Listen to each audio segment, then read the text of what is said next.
नमस्कार. श्री शिवाजी रायगड स्मारक मंडळ आणि जवळच आलेला शिवराज्याभिषेक दिन या निमित्तानं मला बोलायला सांगितलं आहे. स्वाभाविकच मी शिवचरित्र सांगणार आहे, मात्र नेहमीपेक्षा ते थोडं वेगळ्या स्वरूपाचं सांगणार आहे. वेगळ्या स्वरूपाचं म्हणजे असं की सामान्यतः शिवचरित्रामधल्या ज्या घटना नेहमी सांगितल्या जातात, म्हणजे शिवचरित्राचं जे बाह्य स्वरूप आहे ते मी सांगणार नाही आहे. मी शिवचरित्राचं अंतस्वरूप म्हणजे शिवचरित्राचा हेतू काय होता ते सांगणार आहे.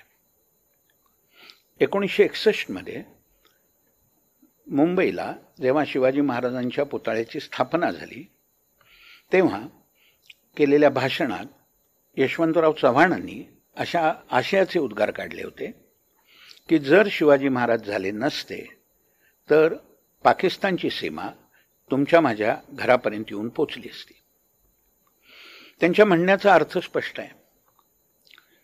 जिथं मुसलमानांची बहुसंख्या होती ते प्रदेश पाकिस्तानात गेले.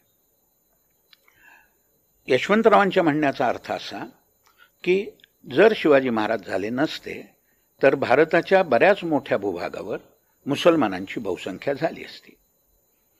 हे सूत्र धरून मी शिवाजी महाराजांच्या राज्याचा हेतू काय होता ते जरा अधिक विस्तारानं आणि उदाहरणं देऊन सांगणार आहे. शिवाजी महाराजांच्या पूर्वी इथं जवळपास 1000 वर्ष परकीयांच्या राजवटी होत्या. मी त्यांना इस्लामी राजवटी म्हणतो आणि ते अशा करता म्हणतो की ते राज्यकर्ते, त्यांचे आश्रित, त्यांचे सरदार हे त्यांच्या बादशहाला इस्लामचा बादशाह म्हणत असत, त्यांच्या सैन्याला इस्लामचं लष्कर म्हणत असत आणि ते स्वतःच आपल्या राज्याला इस्लामचं राज्य म्हणत असल्यामुळे मी त्यांना इस्लामी राज्य म्हणतो. केवळ बादशाह मुसलमान होता म्हणून मी त्यांना इस्लामी राज्य म्हणतो असं नाही. आता प्रश्न असा आला की जर या इस्लामी राज्य होतीही तर ती त्यांचं आचरण म्हणजे बाह्य आचरण, लोकांशी ज्याचा संबंध येतो त्या बाबतीतलं आचरण कितपत इस्लामला धरून होतं, कितपत मोहम्मद पैगंबरांचा आदर्श त्यांनी डोळ्यासमोर ठेवला होता ते प्रथम आपण पाहू. त्याचे परिणाम काय झाले ते पाहू आणि मग शिवाजी महाराजांची प्रतिक्रिया त्याच्यावर काय झाली ते पाहू. या इस्लामी राजवटींची माहिती देताना दुसरी एक गोष्ट मी स्पष्ट करतो. जेव्हा मी हिंदू शब्द वापरतो तेव्हा कायद्याकरता भारतरत्न डॉक्टर बाबासाहेब आंबेडकरांनी हिंदू या शब्दात पारंपरिक हिंदू आणि बौद्ध, जैन, शीख या सर्वांचा समावेश केला होता आणि तोच अर्थ मला अभिप्रेत आहे. या इस्लामी राज्यांचं एक वैशिष्ट्य असं होतं की त्या राज्यांमध्ये मुसलमानेतरांवर जिझिया कर आकारला जाई.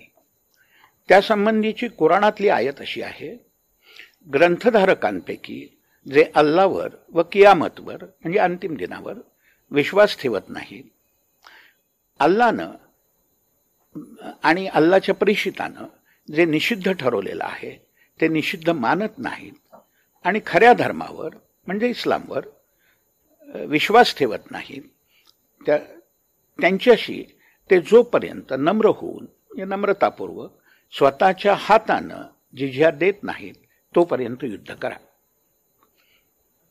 तर ग्रंथधारक कोण? इस्लामच्या दृष्टीनं ज्यांना दैवी ग्रंथ प्राप्त झालेला आहे त्या लोकांना ग्रंथधारक म्हणतात. त्याच्यात ख्रिस्ती आणि ज्यू या समाजांचा अंतर्भाव होतो, या धर्मियांचा अंतर्भाव होतो, हिंदूंचा अंतर्भाव त्यात होत नाही. आता या आयतेचा अर्थ असा होतो की हे जे ग्रंथधारक आहेत म्हणजे ज्यू आणि ख्रिस्ती, त्यांच्याशी कधीपर्यंत युद्ध करायचं आहे? ते जर इस्लाम मानत नसतील आणि जिझिया देत नसतील तर त्यांच्याशी युद्ध करायचं आहे आणि प्रक्रिया न थांबणारी आहे.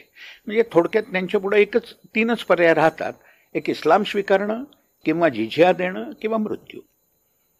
हिंदूंचा यात समावेश नाही आहे. त्याचा अर्थ असा नाही आहे की हिंदूंवर काही वेगळी मेहरबानी केलेली आहे. उलट हिंदूंकडून जिझिया स्वीकारता येत नाही याचा अर्थ असा आहे की हिंदूंपुढे 2च पर्याय आहेत, एक इस्लाम स्वीकारणं किंवा मृत्यू. पण असं जरी असलं तरी पुढच्या काळात जे इस्लामचे भाष्यकार झाले त्यात 4 मोठे भाष्यकार आहेत. त्यात अबू हनीफा हा जो मोठा भाष्यकार आहे की ज्याचं भाष्य, त्याची परंपरा भारतात आणि जगात बऱ्याच मोठ्या भूभागावर मानली जाते, त्यानं असं सांगितलं की ग्रंथधारकांखेरीज काही मूर्तीपूजक वगैरे जे लोक आहेत त्यांच्याकडनंही जिझिया घ्यायला हरकत नाही. ही हिंदू लोकांवर केलेली मेहरबानी आहे. जिझिया ही त्यांना दिलेली सवलत आहे. स्वतः पैगंबराने अरबस्तानामध्ये काही ख्रिस्ती आणि ज्यू जमातींवर स्वतःच्या आयुष्यातच जिझिया आकारलेला होता. आत्ता जे मी आयत सांगितली ती जिझिया संबंधीची कुराणातली एकमेव आयत आहे. दुसरी जिझिया सांगणारी कुराणात दुसरी कुठली आयत नाही. इस्लामचे मोठे विद्वान आणि कुराणाचे भाष्यकार मौलाना अबुल कलम आझाद यांनी या आयतेवरच्या भाष्यात असं म्हटलंय की जिझिया संबंधीची ही मूलभूत आयत आहे. भारतामध्ये बहुतेक राज्यांवर ज्यांची राजधानी दिल्लीला होती आणि मुघलांच्या काळात काही काळ आग्र्यालाही होती, ती जे मुख्य केंद्रीय आपण साम्राज्य म्हणू ते जे साम्राज्य होतं त्या जिझिया होता. ज्या प्रांतिक सल्तनती पुढे निर्माण झाल्या होत्या, म्हणजे गुजरात म्हणा, काश्मीर, खानदेशमधली फारुकी सल्तनत, या राज्यांमध्ये जिझिया होता. आणि मुघल साम्राज्यात अकबरानं सुरुवातीला जिझिया चालू ठेवला होता, पुढं त्याने बंद केला. औरंगजेबानं तो परत चालू केला. औरंगजेबानं तो जेव्हा परत चालू केला त्याची हकीकत, औरंगजेबाचा सरकारी इतिहास त्याच्या मृत्यूनंतर 3-4 वर्षात तो लिहून पूर्ण झाला आणि कागदपत्र पाहून लिहिलेला आहे. तो इतिहास, त्याचं नाव आहे मासिरे आलमगिरी. या मासिरे आलमगिरीत जी हकीकत दिलेली आहे जिझिया पुन्हा सुरू केल्याची, त्यात असं म्हटलेलं आहे की इस्लामचा प्रसार व्हावा आणि काफिरत्वाच्या चालीरीती बंद पडाव्यात, म्हणजे हिंदू धर्म बंद पडावा, म्हणून बादशहानी हा जिझिया पुन्हा सुरू केला. तेव्हा जिझियाचा हा एक हेतू स्पष्ट आहे की जिझियाच्या बोजानं जास्तीत जास्त लोकांनी मुसलमान व्हावं. जिझियाचा आणखी एक हेतू आहे, त्यात सांगितलंय नम्रतापूर्वक द्यायचं आहे. म्हणूनच एक मोठे सूफी धर्मोपदेशक शेख अहमद सरहिंदी हे अकबराच्या आणि जहांगीराच्या काळात होते. त्यांनी त्यांच्या एका पत्रात असं म्हटलंय की काफिरांचा अवमान करणं हा जिझियाचा मुख्य हेतू आहे. आता नम्रतेनं म्हणजे काय, त्या संबंधीचा एक संवाद सांगतो. अल्लाउद्दीन खिलजीनं काझी मुगिसुद्दीन नावाच्या त्याच्या एका दरबारी काझीला असा प्रश्न विचारला की हिंदूंवर कर आकारण्यासंबंधी, म्हणजे जिझिया संबंधी शरीयतची म्हणजे इस्लामी कायद्याची आज्ञा काय आहे. त्याच्यावर काझी मुगिसुद्दीननं जे उत्तर दिलं त्यातलं एक वाक्य असं होतं की कर वसूल करणाऱ्याला हिंदूच्या तोंडात थुंकावंसं वाटलं तर त्या हिंदूनं तक्रार न करता आपलं तोंड उघडलं पाहिजे. आता यात थोडी अतिशयोक्ती आहे, हे उघड आहे, पण तरी देखील जी काही पद्धत ठरवलेली होती जिझिया देण्याबद्दलची ती हिंदूंचा अवमान करणारीच होती. मिरात अहमदी नावाचा गुजरातचा इतिहास आहे, त्यात कशा प्रकारे जिझिया घ्यायचा असे हे औरंगजेबानं ठरवून दिलं होतं ते सांगितलेलं आहे. काही अखबारांमध्येही आलेलं आहे.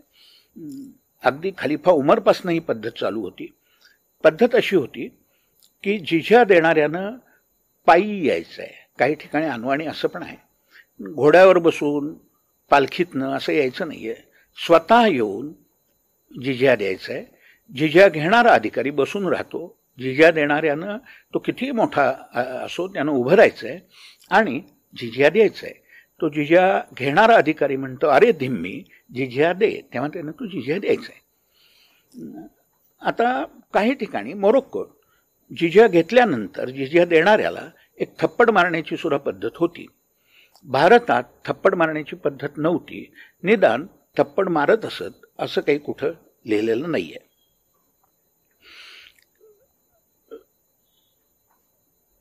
काही इस्लामी धर्मपंडितांना हे मान्यच नव्हतं की हिंदूंकडून जिझिया घ्यावा, म्हणजे हिंदूंवर कृपा म्हणून नव्हे. त्यांचं असं म्हणणं होतं जिझिया हा पर्याय हिंदूंना ठेवूच नये, हिंदूंपुढे 2च पर्याय ठेवावेत, एक इस्लाम स्वीकारणं किंवा मरणं. असे काही धर्मपंडित 13व्या शतकात इल्तुतमिश नावाच्या सुलतानाकडे गेले आणि त्यांनी सुलतानाला सांगितलं की हे जिझिया बिझिया काही तुम्ही घेऊ नका आणि मृत्यू किंवा इस्लाम हे दोनच पर्याय हिंदूंपुढे ठेवा. इल्तुतमिशनं आपल्या वजिराला बोलवलं, त्याचं नाव निजामुल मुल्क जुनैदी, आणि त्याला असं सांगितलं की हे असं म्हणताय, त्यांना उत्तर द्या. तेव्हा जुनैदी असं त्यांना म्हणाला की तुम्ही म्हणताय हे सगळं बरोबर आहे, पण आपली संख्या आत्ता फार कमी आहे. किती कमी आहे?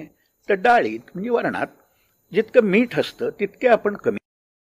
तर ज्या वेळेला आपली संख्या पुरेशी वाढेल, आपलं सैन्य वाढेल, तेव्हा मग तुम्ही म्हणता तसं आपल्याला करता येईल. पंडितांचं समाधान झालं आणि ते म्हणले ठीक आहे, हरकत नाही, पण हिंदूंचा अवमान मात्र केला पाहिजे. तो म्हणला ते आपण करू. फुतुहात फिरोजशाही म्हणून फिरोजशाह तुघलकानं एक ग्रंथ लिहिलाय. त्यात त्यानं लिहिलेलं आहे की जिझियामुळं हिंदू मोठ्या प्रमाणावर मुसलमान होत आहेत, कारण जिझियाचा बोजा गरिबांवर विशेष करून फार जास्त असेल. काही लोक असं प्रतिपादन करतात की हिंदूंना लष्करी सेवेतून सूट होती आणि म्हणून त्यांच्यावर जिझिया नावाचा कर आकारला जाईल. त्यांचं हे म्हणणं पूर्णपणानं चुकीचं आहे. एक तर जिझिया कशाच्या आधारावर आकारला जाईल? कुराणाच्या आधारावर. कोणीतरी आज म्हणतो त्याच्या मतानुसार जिझिया आकारलेला नव्हता. नासिर आलमगिरीमध्ये सुद्धा कुराणातली आयत देऊन सांगितलेलं आहे की याकरता जिझिया आकारला जातोय. आता कुराणात जो हेतू सांगितलेला आहे तो डावलून आपल्या मनातला काही हेतू सांगणं हे कुराणाला सोडून आहे. त्यामुळे ते इस्लामच्या दृष्टीनं कुफ्र आहे, काफिरत्व आहे, पाप आहे, आणि म्हणून निदान इस्लाम मानणाऱ्यांनी तरी असं सांगू नये काहीतरी. जिझियाचा हेतू स्पष्ट आहे. आणि दुसरी एक गोष्ट आहे की जर फक्त सूट आहे म्हणूनच जर जिझिया होता तर मग कोणीतरी दुसऱ्याचे पैसे पाठवले असता, आपण दुसऱ्याबरोबर तरी चाललं असतं. तसं चालत नव्हतं. स्वतः यायचं, पायी यायचं आणि तो जिझिया द्यायचा, या अटी घालायचं एरवी काही कारणच नव्हतं. या राजवटींचं दुसरं एक वैशिष्ट्य असं होतं, मूर्तिभंजन. मूर्तिभंजन म्हणजे याचा अर्थ मूर्ती फोडणं आणि अर्थात देवळं सुद्धा पाडणं. याला खुद्द पैगंबरांचंच उदाहरण आहे. पैगंबर आधी मक्केतच जन्म झाला, त्यांचा मक्केतच राहत होते. पुढे त्यांनी इस्लामचा प्रचार चालू केला आणि मग ते मूर्तिपूजकांच्या धर्मावर टीका करायला लागले. त्यामुळे स्वाभाविकच तणाव निर्माण झाला. तेव्हा मग त्यांनी मदिनेला जायचं ठरवलं आणि मक्केहून स्थलांतर करून म्हणजे हिजरत करून ते मदिनेला गेले. त्यानंतर 7-8 वर्षांनी त्यांनी मक्का जिंकून घेतली. मक्का जिंकून घेतल्यावर त्यांनी तिथं जे एक मोठं प्रार्थना मंदिर होतं प्राचीन, त्याला नाव होतं काबा, आजही त्याला काबा म्हणतात. त्या काबामध्ये 360 मूर्ती होत्या. त्या पैगंबरांनी फोडून टाकल्या आणि त्या परिसरातल्या ज्या मूर्ती होत्या त्याही फोडायला माणसं पाठवली आणि त्याही मूर्ती फोडून पाडल्या. पैगंबरांचं हे उदाहरण भारतातल्या राज्यकर्त्यांच्या डोळ्यापुढं आदर्श म्हणून होतं. काही उदाहरण देतो. मोहम्मद घोरीनं पृथ्वीराज चव्हाणाचा पराभव केला, पण त्यानं स्वतः तो इथं राहिला नाही. तो गझनीला परत गेला. त्यानं आपला प्रतिनिधी कुतुबुद्दीन ऐबक याला इथं ठेवलं. तो दिल्लीला होता आणि घोरी मेल्यावर कुतुबुद्दीन ऐबकच मैथला सुलतान झाला. या कुतुबुद्दीन ऐबकनं मोहम्मद घोरीच्या आज्ञेवरून 1192 मध्ये दिल्लीमध्ये एक मोठी मशीद बांधली. त्या मशिदीवर जो शिलालेख आहे त्यात असं नमूद केलेलं आहे की 27 बुतखाना म्हणजे मूर्ती मंदिरं, त्यांचं साहित्य वापरून ही मशीद बांधलेली आहे, असा शिलालेखच त्याच्यावर आहे. आता आजही ती मशीद पडक्या अवस्थेत आहे. आता ती वापरात नाही, पण कुतुब मिनारच्या खाली असे पुरातत्व खात्याच्या ताब्यात आहे आणि तिथं आजही हिंदू आणि जैन मंदिरांचे अवशेष आजही पाहायला मिळतात. त्या मशिदीला कुवतुल इस्लाम म्हणत असत, म्हणजे इस्लामचं सामर्थ्य, म्हणजे तुमची देवळं पाडण्याचं सामर्थ्य. ऐबकच्याच काळात 1202 मध्ये मोहम्मद बख्तियार खिलजी नावाचा त्याचा जो सरदार होता त्यानं बिहारमधला एक मोठा विहार पाडून टाकला. तिथं बौद्ध भिक्षू होते, जे अहिंसावादी होते, शस्त्र बाळगत नसत ते. त्यांची त्यानं कत्तल केली आणि त्याच्याच वेळेला आणखी बिहारमध्ये प्रामुख्यानं जे मोठे विहार होते ते सगळे उद्ध्वस्त करण्यात आले. काही इतिहासकारांचं असं मत आहे की या काळामध्ये भारतातनं बौद्ध धर्म नामशेष झाला. त्याचं एक कारण त्यांचे हे जे विहार उद्ध्वस्त झाले, त्यांची जी ती केंद्र होती धर्माची ती नाश पावली, हे त्याचं एक कारण आहे. मगाशी मी इल्तुतमिश नावाचा सुलतान सांगितला. त्यानं उज्जैनला 12 ज्योतिर्लिंगांपैकी एक हे महाकालेश्वराच्या ज्योतिर्लिंगाचं ते मंदिर तिथं होतं. इल्तुतमिशनं ते पाडलं आणि महाकालेश्वराची जी मूर्ती होती किंवा पिंड होती ती त्यानं तिथनं दिल्लीला नेली आणि जामा मशिदीच्या पुढं ती मशिदीत जाणाऱ्या येणाऱ्यांनी म्हणजे मुसलमानांनी तुडवावी म्हणून तिथं टाकली. आता मगाशी जी मी हकीकत सांगितली बख्तियार मोहम्मद बख्तियार खिलजीची आणि ही, या दोन्ही हकीकती तबकात नासिरी या ग्रंथात लिहिलेल्या आहेत. ग्रंथकाराचं नाव लांबलचक आहे पण संक्षेपानं त्याला मिन्हाज असं म्हणतात. आणखी एक मूर्तिभंजनाचं उदाहरण सांगतो, ते म्हणजे फिरोजशाह तुघलकानं जगन्नाथपुरीला स्वारी केली. जगन्नाथपुरीत त्या तिथल्या मंदिरातली मूर्ती तोडली, आजूबाजूच्याही मूर्ती फोडल्या आणि या सगळ्या दिल्लीला आणल्या आणि निरनिराळ्या मशिदींच्या पायऱ्यांपुढं मुसलमानांनी त्या तुडवाव्या म्हणून टाकल्या. ही सगळी हकीकत तारीख ए फिरोजशाही याच नावाचा एक ग्रंथ शम्स सिराज अफीफ या समकालीन ग्रंथकारानं लिहिलंय, त्यातही आलेली आहे. आणि सीरत ए फिरोजशाही म्हणून दुसरा एक समकालीन ग्रंथ आहे, त्यातही आलेली आहे. बाबरानं अयोध्येला त्याने मंदिर पाडलं हे आता सर्व प्रसिद्ध आहे म्हणून त्याची मी पुनरुक्ती करत नाही. त्यांनी ग्वाल्हेरचा किल्ला जेव्हा काबीज केला तेव्हा भोवतालच्या कड्यांवर मोठमोठ्या जैन मूर्ती कोरलेल्या होत्या, आजही आहेत. त्या मूर्ती फोडण्याचा त्यांनी हुकूम दिला. ही गोष्ट त्यानं स्वतःच्या आत्मचरित्रात, त्याला बाबरनामा नाव आहे त्याचं, नमूद केलेली आहे. आणि त्याप्रमाणे त्या मूर्तींपैकी काहींचे नाक तोड, कोणाचं कान तोड, अशा प्रकारे ते विद्रूप करण्यात आल्या. आणि पुढं जेव्हा केव्हा शक्य झालं तेव्हा मग जैनांनी एक विशिष्ट प्रकारचं प्लॅस्टर वापरून त्यांची डागडुजी केली. 1634 मध्ये शहाजहाननं लाहोरला एक गुरुद्वारा पाडून टाकलं. शीख साधनांमध्ये त्याचे उल्लेख आहेत. औरंगजेबानं तो गुजरातचा सुभेदार असताना 1645-46 मध्ये अहमदाबादचं एक प्रसिद्ध जैन मंदिर होतं, शांतीदास नावाच्या माणसानं बांधलेलं होतं, ते पाडून टाकलं. या मंदिराचं वर्णन ते पडायच्या आधी 1638 मध्ये मॅन्डेल्स्लो नावाचा एक जर्मन प्रवासी भारतात आला होता, त्यानं करून ठेवलेलं आहे. फार सुंदर मंदिर होतं. आणि मगाशी जो मी ग्रंथ सांगितला गुजरातचा इतिहास मिरात अहमदी, त्या ग्रंथामध्ये सुद्धा हे मंदिर पाडल्याचा उल्लेख आहे. आणि तेवनो नावाच्या फ्रेंच प्रवाशानं सुद्धा त्याच्या प्रवास वृत्तात तो उल्लेख केलेला आहे. औरंगजेबानं 1669 मध्ये काशी विश्वनाथाचं मंदिर पाडून टाकलं. त्यानं पाडलं म्हणजे त्याच्या हुकमावरून पाडून टाकण्यात आलं. पुढं जेव्हा मराठ्यांचा प्रभाव उत्तरेत खूप वाढला तेव्हा पुण्यश्लोक अहिल्याबाई होळकर यांनी त्या जागेच्या शेजारीच, कारण त्या जागेवर मशीद बांधलेली होती म्हणून त्या जागेच्या शेजारी पुन्हा काशी विश्वनाथाचं देऊळ बांधलं आणि आज जे मंदिर आहे ते त्यांनीच बांधलेलं आहे. आत्ता मी जी काही उदाहरणं सांगितली ती अशी एक एक उदाहरणं सांगितली. एखाद्याला असं वाटेल की एखादं मंदिर आदनमधनं पाडत होते, तसं नाही आहे. कधी एक पाडत होते, कधी अनेकही पाडत होते. अनेक पाडल्याचं एक उदाहरण सांगतो. औरंगजेबानं उदयपूर, जोधपूर, जयपूर या परिसरात मार्च 1679 ते ऑगस्ट 1680 या काळात, म्हणजे 1.5 वर्षाहून कमीच एखादा महिना, 300हून अधिक मंदिरं पाडली. या सगळ्याचा तपशील मगाशी मी उल्लेख केला त्या मासिरे आलमगिरीत दिलेला आहे. औरंगजेबानं पाडलेलं आणखी एक देऊळ सांगतो, कारण ते महाराष्ट्रीयांच्या विशेष जिव्हाळ्याचं मंदिर आहे. पंढरपूरला असलेलं देऊळ म्हणजे विठ्ठलाचं देऊळ, हे पाडून टाका आणि लष्करातल्या कसाबांकडे नेऊन तिथं गाई कापा असं हुकूम त्याने जानेवारी 1705 मध्ये दिला. तसं त्याच्या अखबारात म्हणजे दरबारी रोजनिशीत नमूद केलेलं आहे आणि तिथं असंही सांगितलेलं आहे की त्याच्या हुकमाची अंमलबजावणी करण्यात आली.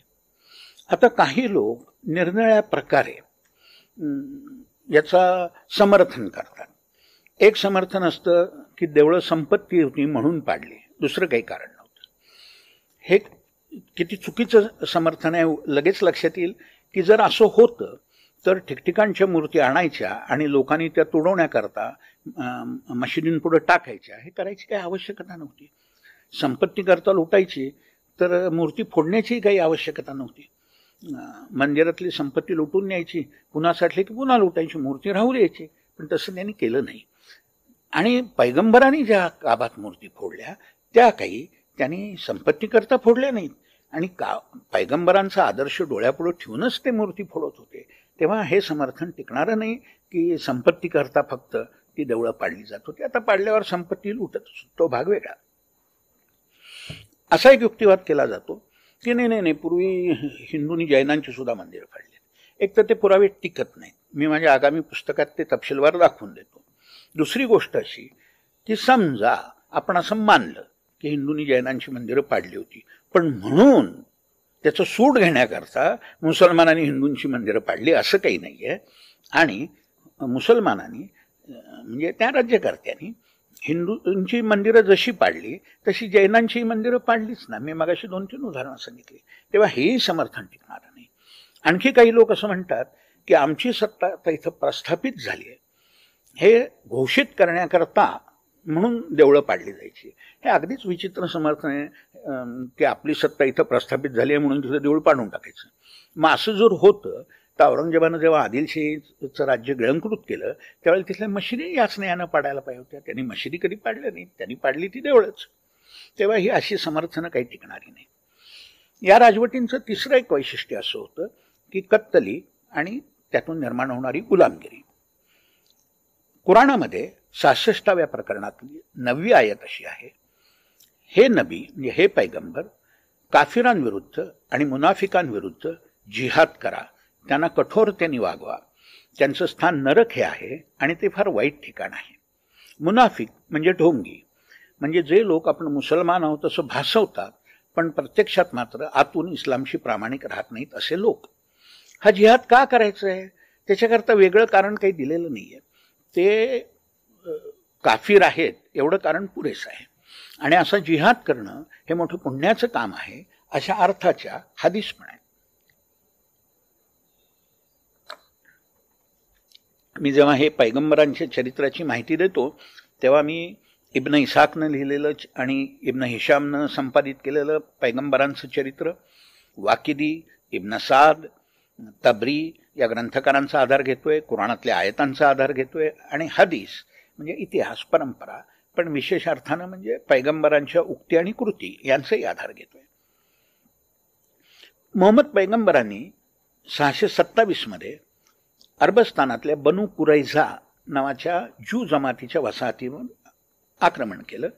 ज्यूंचा पराभव झाला. पैगंबरांनी तिथले लोक जे युद्धकैदी धरून मदिनेला आणले आणि त्यांना बाजारपेठेत चर खणले आणि तिथं पैगंबरांसमक्ष 600 लोकांची मुंडकी मारण्यात आली. हे युद्धानंतर घडलेली गोष्ट आहे. त्यावेळेला जी बायका मुलं सापडली होती अरबस्तानात अन्यत्र विकून टाकली. बाकीच्या बायका मुलांचं मुसलमानांमध्ये वाटप करण्यात आलं. अल्लानं घालून दिलेल्या नियमाप्रमाणे कुराणाप्रमाणे 1/5 हिस्सा पैगंबरांच्या वाट्याला आला. पैगंबरांनी रैहाना नावाची स्त्री स्वतःकरता निवडली. त्या रैहानाचा पती तिथे जी कत्तल करण्यात आली मदिनेत त्यात तिच्या पतीलाही मारलेलं होतं. रैहानानं इस्लाम स्वीकारायला साफ नकार दिला. इब्न इसाक असं सांगतो की नंतर तिनं इस्लाम स्वीकारायची तयारी दर्शवली, पण इब्न इसाक सुद्धा असं सांगत नाही की पैगंबरांनी तिच्याशी लग्न केलं. आणि इब्न हिशामनं पैगंबरांनी ज्या स्त्रियांशी लग्न केलं त्या 13-14 स्त्रियांची जी काही यादी दिली आहे त्याच्यामध्ये रायहानाचं नाव दिलेलं नाही. तबरी तर असं सांगतो की ती शेवटपर्यंत पैगंबरांची उपस्त्री म्हणजे कॉन्क्युबाईन म्हणूनच राहिली. आता भारतातल्या कत्तलींचं उदाहरण देतो आणि त्या कत्तलींमधनं बाकी जे वाचतील त्यांना गुलाम म्हणून विकलं जायचं तीही उदाहरणं देतो. नासिरुद्दीन महमूद नावाचा सुलतान होता. हा इल्तुतमिशचा नातूच होता आणि त्याचा सगळा राज्यकारभार त्याचा बलबन नावाचा तुर्की सरदार पाहत असे. आता बलबननं आत्ता जी स्वारी, या बलबनच्या ज्या स्वारीचं वर्णन मी करणार आहे तिची पार्श्वभूमी थोडक्यात सांगतो. धार्मिक आणि आर्थिक जुलूम असह्य झाल्यामुळे रयत उठाव करत असे. त्याचं स्वरूप काय असायचं, ते कर द्यायचे नाकारायचे. नंतर त्यांच्या गावांमधनं जी वाहतूक चालत असे त्या वाहतुकीवर कर बसवायचे. असं त्यांना जमेल त्या पद्धतीनं ते प्रतिकार करायचे. तत्कालीन दरबारी इतिहासांमध्ये त्यांना चोर, दरोडेखोर असं म्हटलेलं असतं. पण त्यांच्यावर हजारोंच्या संख्येनं सैन्य पाठवायला लागायचं, हजारो लोकांची कत्तल व्हायची, त्यांची बायका मुलं गुलाम म्हणून विकली जायची, आणि एवढं सगळं करून ती बंड शमत नव्हती. औरंगजेबाच्या राजवटीपर्यंत ती आदनं म्हणणं चालूच असायची. तेव्हा ते लोक काही चोर दरोडेखोर नव्हते. जुलूम असंही झाल्यामुळं त्यांनी हातात शस्त्र उचललेलं होतं. त्यांच्यात संघटन नसेल, त्यामुळं शिस्त नसेल, त्यांना शिवाजी महाराजांसारखा नेता लाभत नसेल, पण ते चोर दरोडेखोर नव्हते. बलबनने जी स्वारी केली ती अशीच डोंगराळ मुलखातल्या हिंदूंवर केली. तिथं तर हिंदूंची कत्तल झालीच. तिथनं त्यांनी हिंदूंचे 250 प्रमुख पुढारी पकडून दिल्लीला आणले आणि दिल्ली बाहेर जाहीररित्या त्यांच्यापैकी काही जणांना हत्तीच्या पायी दिलं, काही जणांना तुर्कांनी तलवारीने कापून टाकलं आणि 100 लोकांची चामडी डोक्यापासून पायापर्यंत सुरीनं उतरवण्यात आली आणि दिल्लीच्या दरवाज्यांवर टांगण्यात आली. ही सगळी हकीकत मी मगाशी जो उल्लेख केला त्या मिन्हाजनं सांगितलेली आहे, तबकात नासिरीमध्ये. आणि मिन्हाज तेव्हा सल्तनतीचा मुख्य न्यायाधीश होता आणि वर्णन करताना त्याला असं वाटलं की आपण विनोद करतोय, म्हणून त्याने असं लिहिलंय की 2-2 हिंदूंचे 4-4 हिंदू करण्यात आले, म्हणजे त्यांना कापून टाकण्यात आले. अल्लाउद्दीन खिल्जीच्या काळात त्याने जेव्हा चितोड काबीज केलं तेव्हा चितोड काबीज झाल्यानंतर म्हणजे युद्ध संपल्यानंतर त्यानं असं हुकूम केला की दिसेल त्या हिंदूला कापून काढा. आणि त्यावेळेला 30,000 हिंदूंची कत्तल झाली. त्यावेळेला अल्लाउद्दीन खिल्जी बरोबर हजर असलेला फारसी कवी प्रसिद्ध आहे अमीर खुसरो, त्यानं खजाइनुल फुतूह म्हणजे विजयांचे खजिने या त्याच्या फारसी गद्य ग्रंथात हे हकीकत नमूद केलेली आहे. त्याच्यानंतर झालेली स्वारी एक मोठी तैमूरलंगाची. त्यानं 1398 मध्ये भारतावर स्वारी केली. स्वारी का केली त्यानं स्वतःच लिहून ठेवलंय. त्याचं आत्मचरित्र आहे मलफुजात तिमुरी. त्याच्यात 10 ठिकाणी त्यांनी असं लिहिलंय की भारतातले सुलतान दुर्बळ झालेत आणि काफिर शिरजोर झालेत, त्यामुळं त्यांच्या विरुद्ध धर्मयुद्ध म्हणून मी स्वारी केलेली आहे. तो स्वतःच असं सांगतोय की मी धर्मयुद्ध काफिरांविरुद्ध करण्याकरता भारतावर स्वारी केली. तरी लोक म्हणतात नाही, फक्त लुटी करता केली. तर लूट तर आलीच. जे लोक धर्मयुद्ध करायला, जिहाद करायला भारतात आले त्यांच्यापैकी कुणीतरी मरतच ना. त्यांना कष्टही होतात खूप, त्याचं पारितोषिक त्यांना मिळालं पाहिजे आणि म्हणून लूट केली जाते. पण मुख्य हेतू कत्तलीचाच होता. भारतात अनेक ठिकाणी त्यांनी कत्तली केल्या. फक्त लूट करून भागलं असतं, पण त्याचा तो हेतूच नव्हता. त्याचा हेतू कत्तली करणं हाच होता. त्यातल्या 2च कत्तली सांगतो. दिल्लीबाहेर लोणी नावाचं गाव होतं. त्या लोणीला त्यानं गावकरी धरले सगळे. त्यातले हिंदू आणि मुसलमान हे वेगवेगळे केले आणि फक्त हिंदूंची कत्तल केली आणि मुसलमानांना सोडून दिलं. त्यांना अनेक लोक कैदी म्हणून धरून ठेवले होते. अशा 1 लाख लोकांची त्याच्या हुकमावरून त्याच्या सैन्यानं दिल्ली बाहेर कत्तल केली. हे कुणी सैनिक नव्हते, सामान्य इथली रयत होती.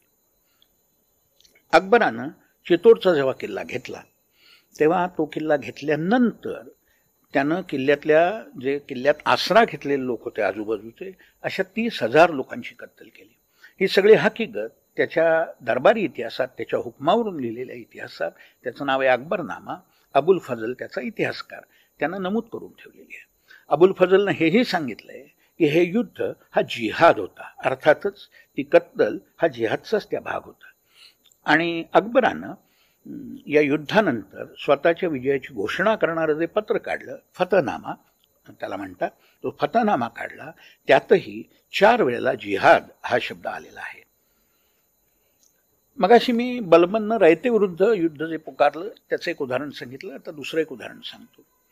शहाजहानच्या कारकिर्दीत पीटर मंडी नावाचा ईस्ट इंडिया कंपनीच्या नोकरीतला मनुष्य आग्र्याला कंपनीच्या तिथल्या वखारीमध्ये नोकरीला होता. 1632 मध्ये तो आग्र्याहून पटण्याला जात होता. तो डायरी लिहित असे आणि त्याने रोज काय काय पाहिलं, काय काय घटना घडल्या, कोणती गावं होती, त्यांच्यातली अंतर किती होती, हे सगळे तपशील लिहून ठेवलेले आहे. त्यामध्ये आता मी जी हकीकत सांगतोय ती त्यानं लिहिलेली आहे. अंतर मी फक्त आजच्या परिमाणात सांगतोय. त्यानं 80 किलोमीटर अंतरात 200हून अधिक मिनार पाहिले. त्यानं वर्णन केलं आहे की प्रत्येक मिनार साधारण 10-12 फूट उंच, बुर्जासारखा वाटोळा आणि त्याच्या बाहेर केलेल्या कोनाड्यांमध्ये मुंडकी लावलेली. प्रत्येक मिनारात सरासरी मानानं 30 ते 40 मुंडकी. 200हून अधिक मिनार होते.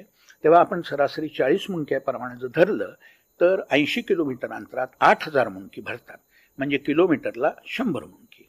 हा सगळा प्रताप करणारा जो मुख्य सेनाधिकारी होता त्याचं नाव होतं अब्दुल्ला खान फिरोज जंग. मुंडीने याच्या आधी सुद्धा 1631च्या डिसेंबरमध्ये कोईल नावाच्या गावी, त्याला आता अलीगड असं नाव दिलंय, त्या कोईलच्या परिसरात सुद्धा मुंडक्यांचे मिनार पाहिले होते. पुढे 1633मध्ये सुद्धा त्यानं आग्र्याहून सुरतेला जाताना वाटेत झाडांना टांगलेली माणसं, सुळी दिलेली माणसं पाहिली होती.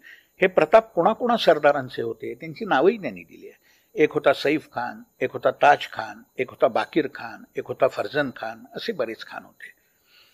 मगाशी मी जे अब्दुल्ला खान फिरोज जंगाचा उल्लेख केला तो 1632चा प्रसंग सांगितला. त्याच्या आधीचा 5 वर्ष आधीचा 1627चा त्याच्या हयातीतला प्रसंग सांगतो.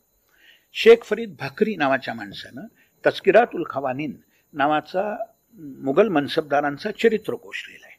त्या चरित्रकोशात अब्दुल्ला खानाचं चरित्र आहे. भाकरी त्याला भेटला होता आणि त्यानं त्याला विचारलं की तुम्ही आयुष्यात अनेक जिहाद केलेत, तुम्ही किती काफिर मारले असतील आतापर्यंत? तो म्हणला मी 2 लाखाहून अधिक काफिर मारलेले आहेत आणि 5 लाखाहून जास्त स्त्री पुरुषांना, काफिर स्त्री पुरुषांना गुलाम करून, मुसलमान करून विकून टाकलेलं आहे. आता आग्रा ते पटना हे अंतर 800 किलोमीटरचं आहे आणि अब्दुल्ला खानानं अशी बढाई मारली की त्या मुंडक्यांचे जर मिनार उभारले असते मी, तर आग्रा ते पटना या अंतरात त्या मिनारांच्या 2 रांगा झाल्या असत्या. मगाशी सांगितल्याप्रमाणे हिशोबाप्रमाणे शक्य आहे, त्याचं काही विधान काही पोकळ नाहीये. आणि हा स्कोअर त्यांनी 1632मध्ये आणखी वाढवला. आणखी एक मुद्दाम उल्लेख करतो की हा जो अब्दुल्ला खान फिरोज जंग होता हा नक्षबंदी होता. एका नक्षबंदी धर्मोपदेशकाचा शिष्य होता. नक्षबंदी हा सुफींमधलाच एक संप्रदाय आहे. ही जी कत्तल व्हायची आणि बायका मुलं गुलाम म्हणून विकली जायची, त्यामुळं ज्या भागातनं, ज्या पर्वतांमधनं ते लोक नेले जायचे आणि मध्य आशियात नेले जायचे, समरकंद, बुखारा, ताशकंद या भागात, आणि म्हणून त्या पर्वताला हिंदुकुश असं नाव पडलं होतं, असं 1334मध्ये भारतात आलेला, मोरोक्कोहून आला होता इब्न बत्तुता नावाचा जो प्रवासी आहे त्यानं लिहून ठेवलेलं आहे की याला हिंदुकुश नाव यामुळं पडलेलं आहे की बर्फ, पर्वतातली अवघड वाट, हालअपेष्ट यामुळं बरेच लोक वाटेत मृत्यू पावायचे. अलीकडं सेंट्रल एशियात, मध्य आशियात जी कागदपत्र मिळाली आहेत त्याच्यावरूनही दिसून येतं की हिंदू खूप मोठ्या प्रमाणात तिथं गुलाम म्हणून विकले जायचे आणि तिथं अन्यत्र विकले जायचे. काही लोकांचं असं प्रतिपादन असतं की हे आकडे अतिशयोक्त मानावेत म्हणून, मग 30,000 तर 3,000 मानून. माझं असं म्हणणं की किती कमी करू?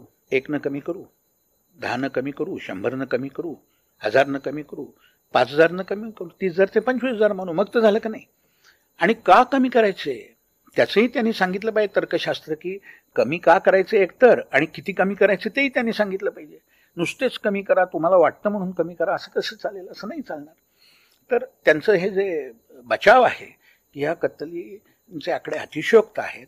आणि दुसरी एक गोष्ट यात लक्षात घ्या की आकडे मोठे असतात म्हणजे खोटे असतात असं नाही. आणि असे मोठे आकडे सांगण्यात बढाई वाटते, कारण बादशाला बरं वाटावं, पुस्तक वाचणाऱ्यांना बरं वाटावं म्हणूनच असे लिहितात ना. मग ही एक विकृती नाही का? आणि जर विकृती असेल अशी, तर तिचं कृतीत रूपांतर घडणं किती अवघड होतं, त्यांना काही अवघड नव्हतं. अलीकडचं एक उदाहरण सांगतो. हिटलरनं 60 लाख ज्यूंना सुरुवातीला गोळ्या घालून आणि नंतर गॅस चेंबर्समध्ये ठार मारलं, आणि उत्तम पुराव्यांनी सिद्ध आहे की त्यांनी एवढ्या प्रचंड प्रमाणावर हत्या केली. हा आकडा फार मोठा आहे. मला 60 लाख हा आकडा मोठा वाटतो, 6 लाख हा आकडा मोठा वाटतो, मला 600 हा सुद्धा आकडा मोठा वाटतो की अशा लोकांना गॅस चेंबरमध्ये घालून मारणं. पण मला मोठा वाटतो म्हणजे तो खोटा आहे असं नाही. आणखी एक या राजवटींचं वैशिष्ट्य होतं ते म्हणजे युद्धकैदी स्त्रियांना दिलेली वागणूक. मी मगाशी सांगितलं बायका मुलं गुलाम म्हणून विकत असत, ते एक झालंच. त्याला मुळात कुराणातलाही एक आधार आहे, त्या स्त्रियांशी कसं वागायचं त्याबद्दल. कुराणातल्या 4थ्या प्रकरणाच्या 3ऱ्या आयतीत असं म्हटलेलं आहे की युद्धात हाती सापडलेल्या स्त्रिया तुमच्याकरता वैध आहेत, तुम्ही त्यांच्याशी शरीर संबंध ठेवू शकता, अर्थात काफिर स्त्रिया. आणि हेही उघड आहे की त्यांची त्याकरता परवानगी घ्यायला लागत नाही. मोहम्मद पैगंबरांच्याच आयुष्यातला एक प्रसंग सांगतो. 627 मध्ये त्याने बनू कुरैझा आणि त्याच्या पाठोपाठ बनूल मुस्तलिक या वसाहतींवर हल्ला केला आणि तिथल्या ज्या स्त्रिया काबीज झाल्या त्या विकून टाकल्या. आणखी एक त्यांनी पुढची मोहीम केली 628 मध्ये. तिला म्हणतात खैबरची मोहीम. आपली जी भारताची जी वायव्येला जी खिंड आहे खैबर खिंड, तिचा या खैबरशी काही संबंध नाही. हे अरबस्तानातलं खैबर नावाचं ठिकाण आहे. तिथं अनेक किल्ले होते. पैगंबरांनी ते काबीज केले. तिथल्या स्त्रियांचं वाटप करण्यात आलं आणि त्यावेळेला जो एक मनुष्य हजर होता त्याच्या निवेदनाच्या आधारे इब्न इसाकनं असं नमूद केलं आहे की पैगंबरानं गरोदर स्त्रियांशी शरीर संबंध करायला, युद्धकैदी गरोदर स्त्रियांशी संबंध करायला मनाई केली.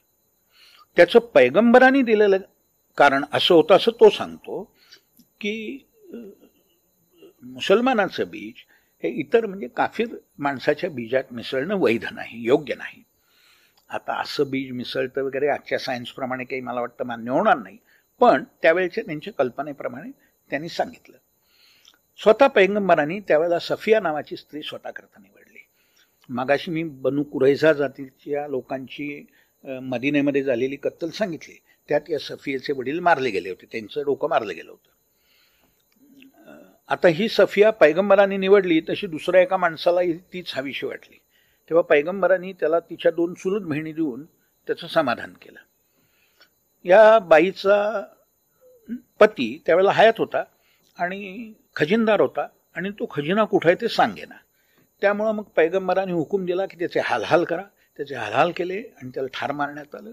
नंतर पैगंबरांनी तिच्याशी लग्न केलं आणि मग तिथनं जेव्हा ते खैबरून निघाले तर 2-4 मुक्कामांनंतर वाटेतच त्या प्रवासातच त्यांनी त्या विवाहाची पूर्तता केली, म्हणजे मॅरेज कॉन्झ्युमेट केलं. अधिक काही तपशील सांगायची गरज नाही.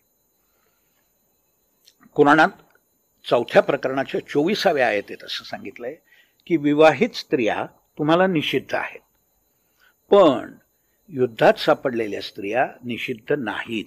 निषिद्ध नाहीत म्हणजे वैध आहेत. तुम्ही त्यांच्याशी शरीर संबंध ठेवू शकता. युद्ध अर्थात काफिरांविरुद्ध करायचे, स्त्रिया काफिर आहेत.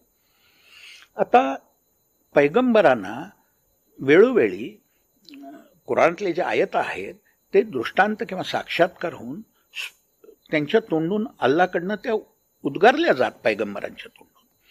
तर आता मी जी आयत सांगणार आहे ती अशीच पैगंबरांच्या तोंडून उद्गारलेली आहे. ती आयत जी आहे ती अशाच प्रकारची आहे.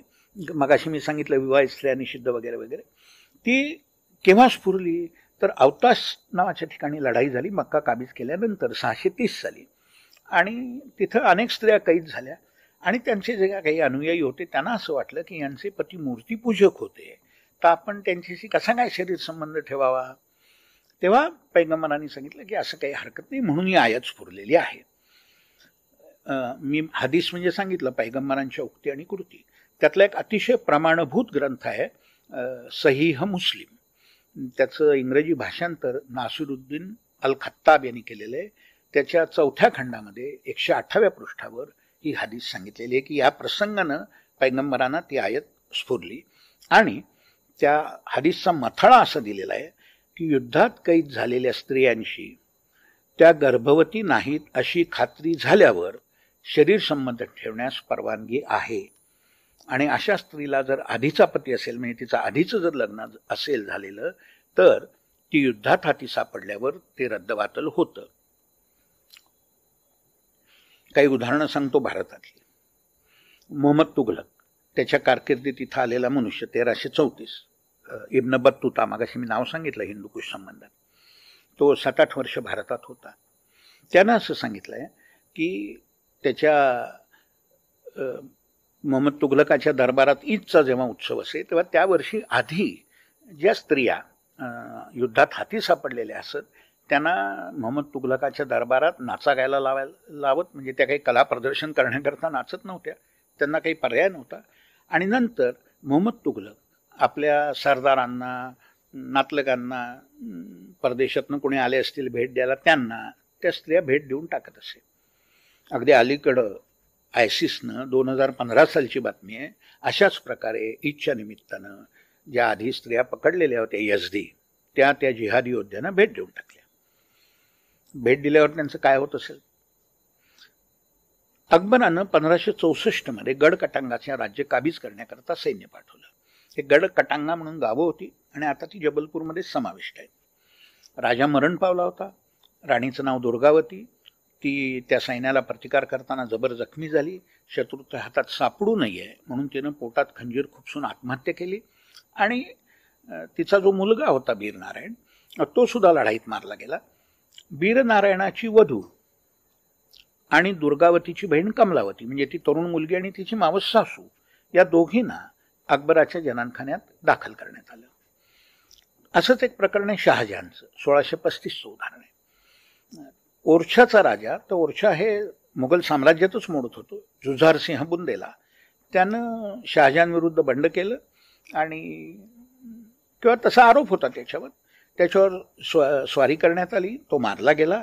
त्याच्या स्त्रिया शहाजहानच्या जनानखान्यात दाखल करण्यात आल्या. आणि शहाजहानचं जे सरकारी अधिकृत चरित्र आहे बादशाहनामा, त्याच्या हयातीत लिहिलेलं आहे. अब्दुल हमीद लाहोरीनं त्यात ही हकीकत नमूद केलेली आहे. आता यापेक्षा एक वेगळं उदाहरण सांगतो. मी जी 2 उदाहरणं सांगितली, अकबराचं जे अकबरनाम्यात लिहिलेलं आहे ते आणि शहाजहानचं, त्यामध्ये ज्या सापडल्या होत्या स्त्रिया त्या हिंदू होत्या आणि बादशाह मुसलमान होता. आता जे मी उदाहरण सांगणार आहे ते वेगळ्या प्रकारचं आहे. शेरशाह आणि हुमायून यांच्यातला संघर्ष प्रसिद्ध आहे. शेरशाहच्या हाती हुमायूनचं कुटुंब सापडलं होतं, पण त्या मुसलमान स्त्रिया होत्या. शेरशाहनं त्यांना सन्मानानं परत पाठवलं. दुसरी एक गोष्ट, हा शेरशाह हा काही इतरांपेक्षा वेगळा होता असं मात्र काही नाही आहे. त्यानं जोधपूरला एक देऊळ पाडून तिथं मशीद बांधली होती. रायसीन नावाच्या ठिकाणाचा राजा होता. त्या रायसीनला शेरशाहनं वेढा घातला. तो राजा जो होता पूरणमल, त्याचं नाव, तो शरण आला. हा भय घेऊन वाटाघाटी करून शरण आला. शेरशाहनं दिलेला शब्द मोडून त्याला मारून टाकलं. त्याचा वंश वाढू नये म्हणून त्याच्या मुलाला खच्ची केलं आणि त्याची मुलगी बाजारात नाचगाणं करण्याकरता विकून टाकली. युद्धकैदी स्त्रियांना दिली जाणारी ही वागणूक आहे. हिचं समर्थन कुणी केल्याचं माझ्या वाचनात नाही. पुढचं या राजवटींचं वैशिष्ट्य असं होतं धर्मांतर. पैगंबरांच्या काळात जेव्हा ते मदिनेला गेले तेव्हा काही मक्केतले मुसलमान त्यांना सामील झाले नाही, मुसलमान होऊन सामील झाले, पण मक्केतले बहुतांश लोक मूर्तीपूजकच राहिले होते. ते काही मुसलमान झाले नव्हते. पैगंबरांनी जेव्हा मक्का काबीज केली तेव्हा ते ठिकाणावर आले आणि त्यांनी मुकाट्याने इस्लाम स्वीकारला. एक कुतुबुद्दीन ऐबक मगाशी मी सांगितले त्याचं एक उदाहरण देतो. त्यांनी 1194 मध्ये कोईलचा म्हणजे अलीगडचा किल्ला काबीज केला आणि तत्कालीन ग्रंथ ताजुल मासिर, लेखक आहे हसन निजामी, त्यानं लिहून ठेवलंय की त्यातले जे लोक सूज्ञ होते, शहाणे होते, ते मुकाट्यानं मुसलमान झाले, बाकीच्यांची कत्तल करण्यात आली. स्वतः अकबरानं असे त्याचे उद्गार अकबरनाम्यामध्ये आणि आईने अकबरी, त्याच्या हयातीतले सरकारी ग्रंथ आहेत, त्याच्यात त्याचे उद्गार नमूद केलेले आहेत की मी आयुष्यात अनेक लोकांना आतापर्यंत वाटवलेला आहे. त्यानं तो स्वतःच सांगतोय. पण अशी अनेक उदाहरणं देण्यापेक्षा मी एकाच उदाहरणात हा विषय संपवतो आणि म्हणून मी शिवकालानंतरचा टिपू घेतो. टिपू हा एक इतिहासात घडलेला अपघात आहे. म्हणजे असं की म्हैसूरच्या राजानं हैदरला सेनापती म्हणून नेमायला नको होतं, पण नेमलं. हैदरनं राज्य बळकावलं आणि मग त्या राजाला कैदेत टाकलं आणि मग त्याच्यानंतर टिपू आला. त्यांनी सुलतान म्हणून स्वतःला घोषित केलं आणि राजाची अवस्था आणखी वाईट केली. ती सांगण्याजोगी नाही, मी काही सांगत नाही. पण आत्ता एवढंच सांगतो की टिपूनं धर्मांतर काय केलं. टिपूनं त्याचा सरदार बदरुज्जमान खान याला 1790 साली पाठवलेलं एक पत्र आहे. त्या पत्रात तो असं म्हणतो की मी आत्तापर्यंत 4 लाख हिंदूंना मलबारमधल्या मुसलमान केलेलं आहे. हे जेव्हा माझ्या वाचनात आलं तेव्हा मी पहिला तपास असा केला की मलबारची तेव्हाची लोकसंख्या किती होती. मलबार तेव्हा केरळलाच म्हणत असत संपूर्ण. आजची जी लोकसंख्या आहे केरळची आणि लोकसंख्या वाढीचा वेग हा सगळा जर हिशोब केला तर तेव्हा केरळची लोकसंख्या 30-35 लाखाच्या घरात होती. तेव्हा त्यातले 4 लाख लोक बाटवले असे जर टिपू म्हणत असेल तर त्यात अशक्य काही नाही आहे. आणि म्हणून सांगतो की तामिळनाडूमध्ये मुसलमानांचं प्रमाण गोळाबेरदेनं सांगतो साधारण 6% आहे, कर्नाटकामध्ये 12% आहे आणि केरळमध्ये मात्र 25% आहे. हा सगळा टिपूचा प्रताप आहे. टिपूनं पुढं 1799 मध्ये तुर्कस्तानच्या कॉन्स्टँटिनोपल, त्या इस्तंबूल, त्या सुलतानाला एक पत्र लिहिलंय 1799 मध्ये. त्यानंतर लवकरच टिपू मारलाच गेला. त्यात टिपून असं लिहिलंय की मी आत्तापर्यंत 5 लाख काफिरांना बाटवून मुसलमान केलेला आहे. आता तो जो 4 लाखाचा आकडा आहे तो 1790चा आहे, त्यानंतर मध्ये 9 वर्ष गेले. आणि या आकड्यामध्ये केवळ केरळमधले लोक नाहीत, कर्नाटकमधले लोक सुद्धा समाविष्ट आहेत. आणि काही हजार ख्रिश्चनांना सुद्धा त्यांनी बाटवलेलं होतं, पण ते परत ख्रिश्चन धर्मात परत गेले. मी सगळी हकीकत, टिपूचं जे उदात्तीकरण केलं जातं की तो मंदिरांना देणग्या देत असे, तो हिंदूंचा त्राता होता, हे सगळं खोटं आहे. याचं कसं खोटं आहे ते मी पुराव्यानिशी दाखवलेलं आहे. ते माझ्या Tipu as he really was नावाचं पुस्तक आहे, छोटं पुस्तक आहे, 100 पानी पुस्तक आहे आणि इंटरनेटवर विनामूल्य उपलब्ध आहे. त्यात सगळं मी सांगितलं आहे, म्हणून आत्ता इथं सांगत नाही. ही धर्मांतरं खुशीनं केली जात नव्हती, जबरदस्तीनं केली जात होती किंवा प्रलोभनानं होती ती क्वचित. कसं ते मी असं का म्हणतो त्याचं कारण सांगतो. आत्ताच असं पहा, आत्ता लव जिहादच्या वेळेला त्या निमित्तानं काही लोक धर्मांतर होतं, करतात. काही लोक एखाद्या प्रलोभनानंही करत असतील, पण अशी उदाहरणं अत्यल्प आहेत. आजूबाजूला तुम्ही पाहाल तर इस्लामचं तत्वज्ञान पटलं म्हणून एखादा मनुष्य मुसलमान झालाय असं काही फारसं कधी आढळत नाही. मला तर एकही उदाहरण माहीत नाही, माझ्या मित्रमंडळी नाही, कोणालाही असं उदाहरण ठाऊक नाही की इस्लामचं तत्वज्ञान पटलं म्हणून माणूस मुसलमान झालाय. आणि म्हणूनच मराठीत एक म्हण आहे, आणि म्हणींमध्ये सुद्धा कधी कधी इतिहास दडलेला असतो. म्हण अशी आहे, मारून मुटकून मुसलमान. ही मी लहानपणापासून ऐकत आलो आहे, पण माझ्यावर भरोसा ठेवू नका. मोल्सवर्थचा जो मराठी इंग्रजी कोश आहे, पहिल्यांदा त्यांनी तो 1831 मध्ये छापला आणि मग सुधारित आवृत्ती 1857 मध्ये छापली. त्यामध्ये मुसलमान या शब्दाखाली मारून हाणून मुसलमान करणे अशी म्हणच दिलेली आहे. आणि ती म्हणीतला भावार्थ उघड आहे की सरळ मार्गाने काही होत नाहीत. आता सूफींची थोडी माहिती सांगतो. सूफी हा एक मुसलमानांमध्ये एक विशिष्ट प्रकारे उपासना करणारा पंथ आहे आणि त्याच्यात निरनिराळे संप्रदाय आहेत. चिश्ती, नक्षबंदी, सुरावर्दी वगैरे. चिश्ती हा मोठा आहे खूप त्यातला. आता ही जी कृत्य इथले सुलतान करत होते त्याचा कोणाही सूफीनं कधी निषेध केला नाही. कोणी सूफी असं म्हणाला नाही की अरे देवळं पाडू नका, जबरदस्तीनं धर्मांतर करू नका, स्त्रियांना असं विकून वगैरे टाकू नका, गुलाम करू नका, कत्तली करू नका, असं कोणाही सूफीनं सांगितलं नाही. उलट सूफी प्रोत्साहन देत असे मी उदाहरणानं सांगेन. जो प्रसिद्ध एक चिश्ती संप्रदायातला भारतातला मूळ पुरुष एक प्रकारे मोइनुद्दीन, ज्याचा अजमेरला मोठा दर्गा आहे, त्याचं अधिकृत चरित्र आहे. लिहिणारा माणूस इस्लामचा फार मोठा विद्वान आहे, अब्दुल हक मुहद्दिस. त्याच्या पुस्तकाचं नाव आहे अखबारुल अख्यार. हा सूफींचा चरित्रकोश आहे. हा मोइनुद्दीन वृद्ध होईपर्यंत त्यानं लग्न केलं नव्हतं. एकदा पैगंबर त्याच्या स्वप्नात आले आणि म्हणाले, अरे मोइनुद्दीन, तू अनेक बाबतीत माझं अनुकरण केलंस, पण एका बाबतीत काही तू माझं अनुकरण केलं नाहीस. कोणत्या बाबतीत ते काही त्यांनी सांगितलं नाही. पुढं मोइनुद्दीनच्या एका शिष्यानं युद्धात एका राजाची मुलगी त्याच्या हाती सापडली होती, ते आणून मोइनुद्दीनला अर्पण केले. मोइनुद्दीनने तिला मुसलमान केलं, तिच्याशी लग्न केलं, तिच्यापासून त्याला पुढं संतती झाली. मी अशी कल्पनाही करू शकत नाही की एखाद्या हिंदू संताकडं कुणी एक मुलगी पळवून आणून दिली किंवा एखाद्या मुलगी युद्धात हाती सापडलेली आणून दिली तर तो तिच्याशी लग्न करेल किंवा असं काही करेल याची मी कल्पनाही करू शकणार नाही. असं अशक्य आहे असं म्हणून. या मोइनुद्दीनच्याच परंपरेतला निजामुद्दीन अवलिया हाही चिश्ती होता. त्याच्या नावानं रेल्वे स्टेशन आहे. तो मोइनुद्दीनच्या शिष्याचा शिष्य त्या परंपरेतलाच तो होता. त्याने हिंसा वगैरे काही केली नाही, पण त्याची एक भूमिकेवर तो ठाम होता की सगळे काफिर नरकात जाणार. त्याचे 2 पुरावे आहेत. त्याचं एक प्रवचन लिखित स्वरूपात उपलब्ध आहे, त्यातही हे म्हटलंय, आणि तो वेळोवेळी जे बोलत असे, उद्गार काढत असे, ते त्याचा एक शिष्य लिहून घेत असे.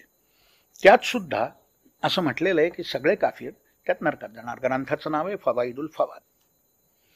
आणखी एक सुफी सांगतो. मगाशी मी सांगितलं चिश्ती पंथ आहे, त्या चिश्ती पंथातलाच आहे. त्याचं नाव आहे शेख अब्दुल कुद्दूस गंगोई. हा बाबराच्या काळात होता. बाबर आल्यावर त्यानं बाबराला एक पत्र पाठवलं, त्याचा पत्रसंग्रह आहे. त्या पत्रात त्यांनी असं बाबराला लिहिलं, म्हणजे पूर्वीपासून हा कार्यक्रम चालूच होता, पण त्याला वाटलं काही बाबर हे बंदबिंद करेल का काय, म्हणून त्यांनी बाबराला लिहिलंय की हिंदूंना अवमानित करत राहा, जिझिया लागू कर, असा त्यांनी त्याला उपदेश केलेला आहे. काही सुफी तर हातात तलवारच घेत असत. मी एकच उदाहरण सांगतो. पुण्यात थोरला शेख सल्ला आहे, तिथं पूर्वी नारायणेश्वराचं मंदिर होतं. असाच एक चिश्ती इथं फिरत फिरत आला, अरब होता, त्याचं नाव सय्यद हिसामुद्दीन. त्यांना नारायणेश्वराचं मंदिर पाडलं, त्याच्या अलीकडे अवशेषही मिळाले, इतरही आजूबाजूची मंदिरं पाडली आणि जिहाद केला. जिहादीत अर्थातच अनेक लोकांना त्यांनी ठार मारलं आणि म्हणून त्याला कत्ताल म्हणजे कत्तल करणारा अशी उपाधीच मिळाली होती. अलीकडच्या काळामध्ये मोहम्मद अब्दुल जब्बार मलकापुरी नावाच्या माणसाने तस्किरात लावलियाई दक्कन नावाचा सुफींचा चरित्रकोश लिहिला आहे, उर्दूमध्ये आहे. त्यात याचं चरित्र लिहिलेलं आहे आणि त्यात हे सांगितलेलं आहे की ह्या जिहाद करण्यामुळे तुम्हाला कत्ताल अशी उपाधी पडली. आणि अशी कत्ताल अशी उपाधी असलेले आणखी 2-3 सुफी मला माहिती आहेत, तलवार हाती घेतलेली आणखी सुफी मला माहिती आहेत, पण त्यांची उदाहरणं मी देत बसत नाही. पुढं जातो. शेख अहमद सरहिंदी, त्याचं नक्षबंदी संप्रदायातला तो होता. त्याचा पत्रसंग्रह त्याच्या हयातीतच करायला सुरुवात झाली होती. त्यानं एका पत्रात असं म्हटलंय, गाय बळी देणं हे हिंदुस्थानात इस्लामच्या मोठ्या रिवाजांपैकी आहे. काफीर एक वेळेला जिझिया द्यायला तयार होतील पण गोहत्येला तयार होणार नाही आणि म्हणूनच इस्लामच्या मोठ्या रिवाजांपैकी आहे. याची खूप प्रशंसा भारतात मौलाना अबुल अली हसन नदवी नावाचे इस्लामचे मोठे विद्वान अलीकडच्या काळात झाले, वारले आता ते. त्यांनी अरबस्तानामध्ये हजच्या यात्रेकरून पुढं 1986 मध्ये एक भाषण केलं. त्यात या शेख अहमद सरहिंदीची खूप प्रशंसा केली आणि असं लिहिलं की भारतात गोहत्या ही मोठी इस्लामी कृती आहे, कारण भारतात लोक गाईला पूज्य मानतात. आणि असं का करायचं त्याचं एक कारण देणारा एक फतवा आहे. तो फतवा काय तो सांगतो. फतवा देणारा माणूस नाही, इस्लामचा मोठा विद्वान होता, त्याचं नाव अहमद रिझा किंवा रजाई म्हणतात कुणी, बरेलवी. त्यानं अरबीमध्ये त्याच्या फतव्यांचा संग्रह केलाय, त्याला म्हणतात फतावा ए रजविया. त्याचा उर्दू अनुवाद आहे. 1994 मध्ये त्या अनुवादाचा जो 6वा खंड प्रकाशित झाला, त्या खंडामध्ये पान 149 वर त्यांना असं लिहिलेलं आहे, खातिर हुनूद गाय की कुर्बानी बंद करना हराम है. खातिर म्हणजे मन असा मूळ अरबी शब्द आहे, म्हणजे हिंदूंचं मन जपण्याकरता, हिंदूंचं मन राखण्याकरता. एक माझ्याशी जरी हिंदू राहतो त्याला वाईट वाटेल म्हणून गाय न मारणं हे हराम आहे, पाप आहे. काही लोकांनी तर असं धाकही घातलेलं आहे की असं कराल तर गुन्हेगार व्हाल, नरकात जाल. आणि याचा पाया काय आहे? त्याचा पाया कुराणात आहे. कुराणात 5व्या प्रकरणातली 87वी आयत अशी आहे की अल्लानं ज्या गोष्टी वैध ठरवलेल्या आहेत त्या तुम्ही हराम ठरवू नका. वैध काय आणि अवैध काय हे अल्लाह ठरवतो, तुम्ही नाही ठरवायचे. आणि अशाच आशयाची आयत 16व्या प्रकरणात 116वी आयत आहे, ती अशाच आशयाची आहे. तेव्हा हिंदूंचं मन जपण्याकरता गाय मारायची नाही हे चालणार नाही. आता गोहत्येचाच विषय निघाला म्हणून सांगतो. हिंदूंना दुखवण्याकरता असं केलं जात असे. जहांगीरानं त्याचं सैन्य पाठवून 1620 मध्ये कांगडा हिमाचल प्रदेशात किल्ला काबीज केला. 1622 मध्ये तो स्वतः तिथं गेला. त्यानं त्याचं आत्मचरित्र आहे तुजू के जहांगीरी, त्यात असं लिहिलेलं आहे की इस्लामचे सगळे रिवाज तिथं पार पाडले, गायही कापली. औरंगजेबानं शांतीदास जव्हेरीचं जे देऊळ अहमदाबादला पाडलं त्यावेळेला तिथं गाय कापली होती असं तेवनं नमूद केलेलं आहे. मगाशीच मी सांगितलं की त्यांनी जानेवारी 1705 मध्ये जेव्हा पंढरपूरचं देऊळ पाडलं तेव्हाही तिथं गायी कापायला त्यानंच सांगितलेलं होतं आणि त्याप्रमाणे गाय कापण्यात आली. हे जे मी सगळं वर्णन केलं, मला वाटतं 40-50 मिनिटं झाली असतील. ते टिप ऑफ द आईसबर्ग इंग्लिशमध्ये म्हणतात, तेवढंही नाही आहे. 1000 वर्षातल्या या अशा प्रसंगांचं 50 मिनिटात मी किती सांगणार. काही नमुने म्हणून काही अगदी थोडा नमुना मी सांगितला. त्याला अपवाद होता पण क्वचित.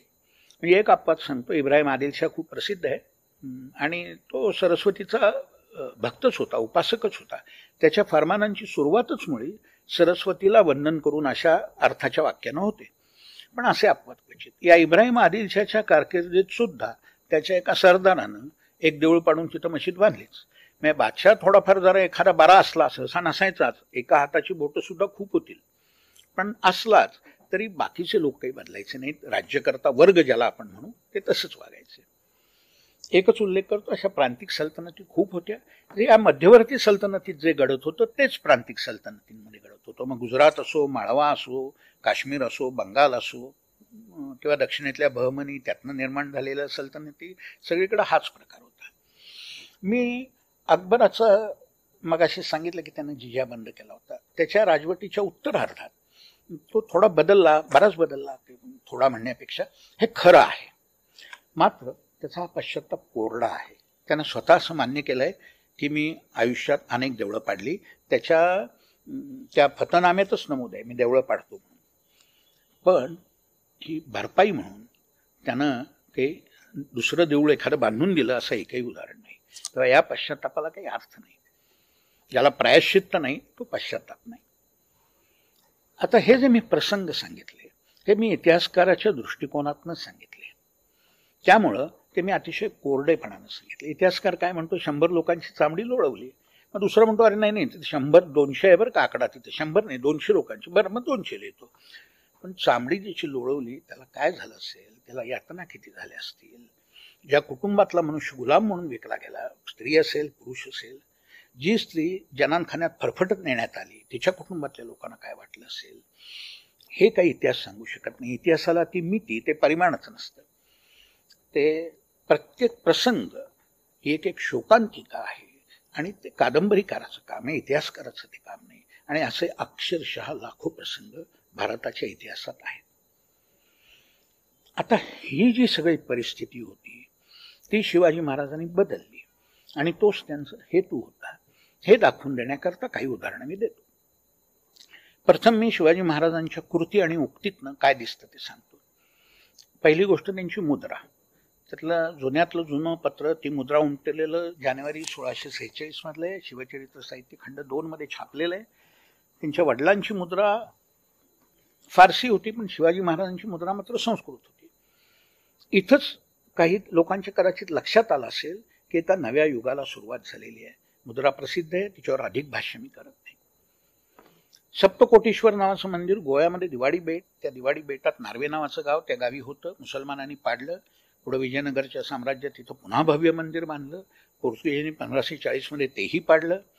मग नंतर हिंदूंनी त्यांची आपली ती पिंड नेली आणि गोव्याच्या बाहेर डिचोली परगण्यात नार्वे याच नावाच्या गावी तिथं छोटंसं मंदिर बांधून ठेवली होती.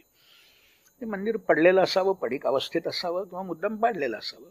शिवाजी महाराजांनी तिथं नवीन मंदिर बांधलं किंवा मंदिराचा जीर्णोद्धार केला.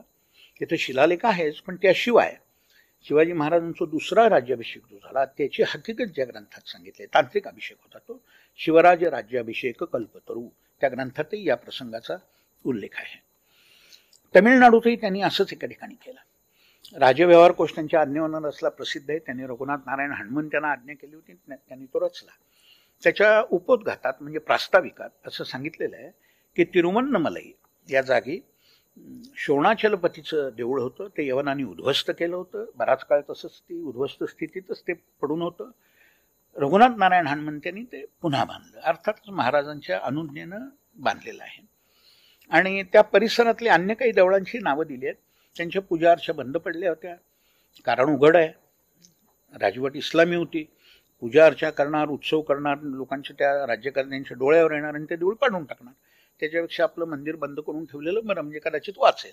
पण आता परिस्थिती बदलली होती आणि त्यामुळे त्या मंदिरांमध्ये पूजा अर्चा पुन्हा चालू करण्यात आल्या. याला पुष्टी देणारा एक पुरावा आहे. पुढं इंग्रजांच्या ताब्यात तो मुलूद गेला तेव्हा अर्काटचं कमिशनर विल्यम मॅकलिऑड यानं नारायण पिले नावाच्या माणसाला सांगितलं की इथला पूर्वीचे ज्या काही राजवटी होत्या त्यांचा इतिहास लिहून दे. त्यानं हिंदू मुस्लिम ही साधनं वापरून त्याचा ग्रंथ लिहिला. तो तमिळमध्ये लिहिला.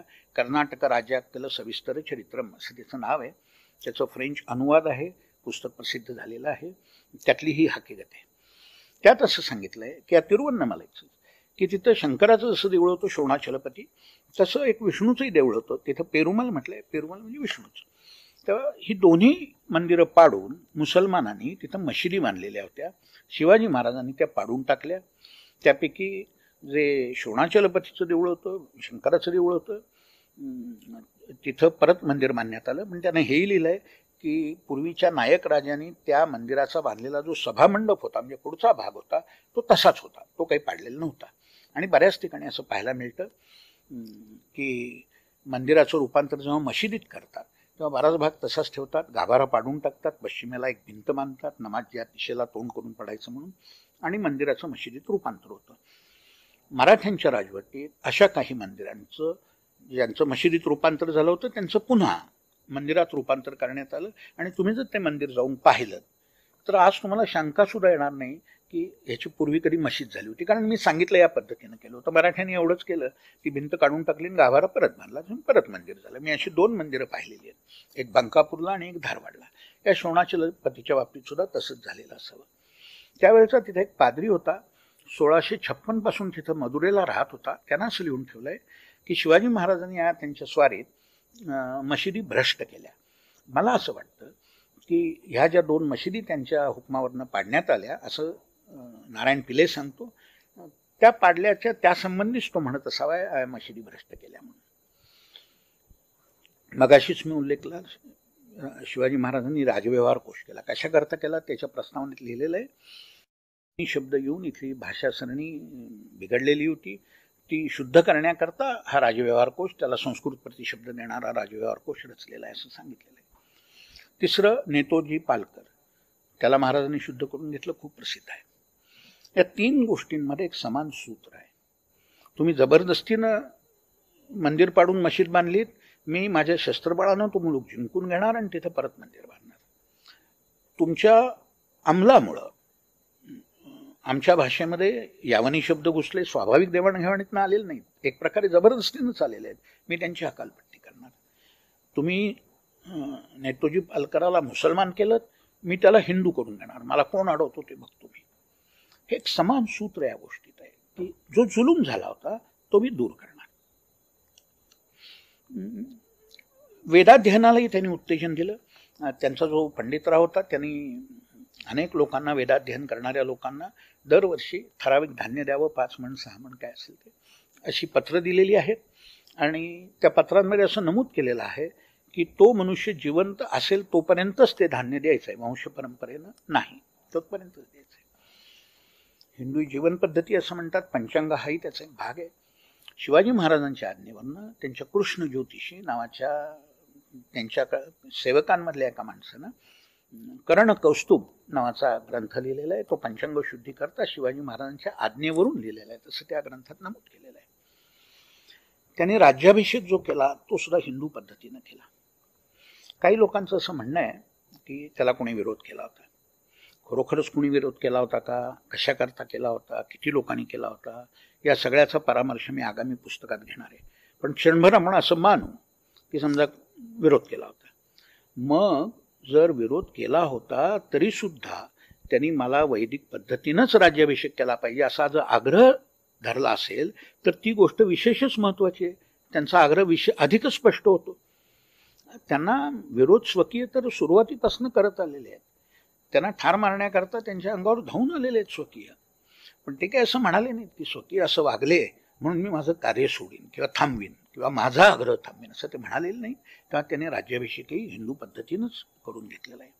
मी शिवाजी महाराजांच्या काही उक्ती आणि कृती सांगितल्या, आणखी एखादी सांगतो. शिवभारताच्या 18व्या अध्यायात अफजल खानानं शिवाजी महाराजांना दिलेलं एक पत्र सांगितलेलं आहे. आणि असेल महाराजांना पत्र आलं असेल तर कवींद्र परमानंदानं पाहिलंही असेल ते. त्यात असं म्हटलेलं आहे की कल्याण भिवंडी घेऊन तू तिथं मशिदी पाडल्यास, तू ज्यांची विटंबना केलीस ते यवन तुझ्यावर रागावलेले आहेत. तू यवनाचार्यांना म्हणजे मुल्ला मौलवींना कैद करून अविद्धांचा मार्ग अडवलेला आहेस. विद्ध म्हणजे टोचलेला, अविद्ध म्हणजे न टोचलेला, म्हणजे कान न टोचलेला म्हणजे मुसलमान, असं त्याचं म्हणणं आहे. आता काही लोक असे त्याच्यावर उगाच सर्वासर्व करतात की नसेल असं, खोटं बोलत असेल अफजल खान. हो, अफजल खान खरं बोलतोय, तो असं म्हणतोय की तू स्वतःला राजासारखं वागतोस, स्वतःला राजा मानतोस, आदिलशाला जुमानत नाही, सगळे आरोप खरे आहेत. तेव्हा हा आरोप का खोटा असेल, हाही खरा असेल, त्याचं पुढं मी एक पुरावाही देतो. महाराजांनी एकोजीला एक पत्र लिहिलंय. महाराजांची उक्ती म्हणजे शेवटी महाराजांच्या पत्रातले शब्द. महाराजांनी एकोजीला एक पत्र लिहिलंय. त्या पत्रात त्यांनी असं म्हटलंय की मी तुर्कांना मारतो, तुझ्या सैन्यात तर सगळे तुर्कच आहेत, तुझा विजय कसा होईल. तुर्क म्हणजे मुसलमान. तुर्क, म्लेच्छ, यवन हे सगळे शब्द त्या काळी मुसलमान अशा अर्थानं वापरले जायचे. उघडच आहे जर महाराज एकोजीवर असा आरोप करतायत की तुझ्या सैन्यात सगळे तुर्कच आहेत, किंवा त्यांच्या नोकरीत फारसे मुसलमान नव्हते. काही लोक असा प्रचार करतात की बरेच होते म्हणून खुलासा करतो. 1658 पर्यंत त्यांच्या नोकरीतले जे कोणी मुसलमान होते ते शहाजीराजांनी नेमलेले होते. 1658 हे वर्ष शिवचरित्रात फार महत्वाचं आहे, कारण त्या वर्षीपासून शिवाजी महाराजांनी शहाजीराजांपासून राजकीय दृष्ट्या, मी अधोरेखित करतो, राजकीय दृष्ट्या फारकत घेतली. आणि कारण शहाजी महाराज आदिलशाहीच्या नोकरीत होते, त्यामुळे शिवाजी महाराज आपापला कारभार करायला लागले. हे जे आधीचे नोकर होते ते आधी शहाजीराजांनी नेमलेले आहेत. ज्याचा बराच गवगवा केला जातो तो नूरबेग त्याच काळातलं आहे. त्याचं एकदाच नाव एकाच कागदात आलेलं आहे 1657 मध्ये. ते सुद्धा पायदळाचा सरनौबत म्हणून आलेले, सेनापती म्हणून आलेलं नाही. त्यानंतर पायदळाचा सरनौबत येसाजी कंक होता, नूरबेग नाही. नूरबेगाचं एकदाच नाव आलेलं आहे, पुढं कुठं गायब झाला काही माहिती नाही. तेव्हा 5 लोक तर असेच संपतात, बाकी 5-7 लोक उरतात. ते तांत्रिक कारणाकरता होते. एकच उदाहरण देतो. भारत स्वतंत्र झाल्यानंतर 10 वर्षपर्यंत म्हणजे 57 सालपर्यंत भारताच्या नौदलाचे प्रमुख हे ब्रिटिश नागरिक असायचे. आणि ते सुद्धा एकच नव्हता, एक गेला दुसरा आला, दुसरा गेला तिसरा आला, असे 3-4 लागोपाठ ब्रिटिश नागरिकच होते. आणि कारण असं होतं, आपल्याकडं तेवढा अनुभव असलेले अधिकारी नव्हते, त्यांना संधीच मिळाली नव्हती.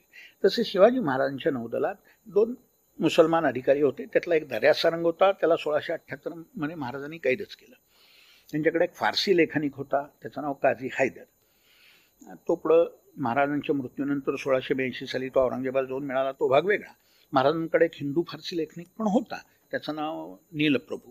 पण तो पहिल्याच पिढीतला तो फारसनीस आहे, म्हणजे फारसी लिहिणारा माणूस आहे. त्यामुळे एक तांत्रिक गरज म्हणून असे काही त्यांनी लोक ठेवले होते. हे जर सगळे वगळले तर महाराजांच्या नोकरीत 0.5% सुद्धा मुसलमान नव्हते असं दिसून येईल.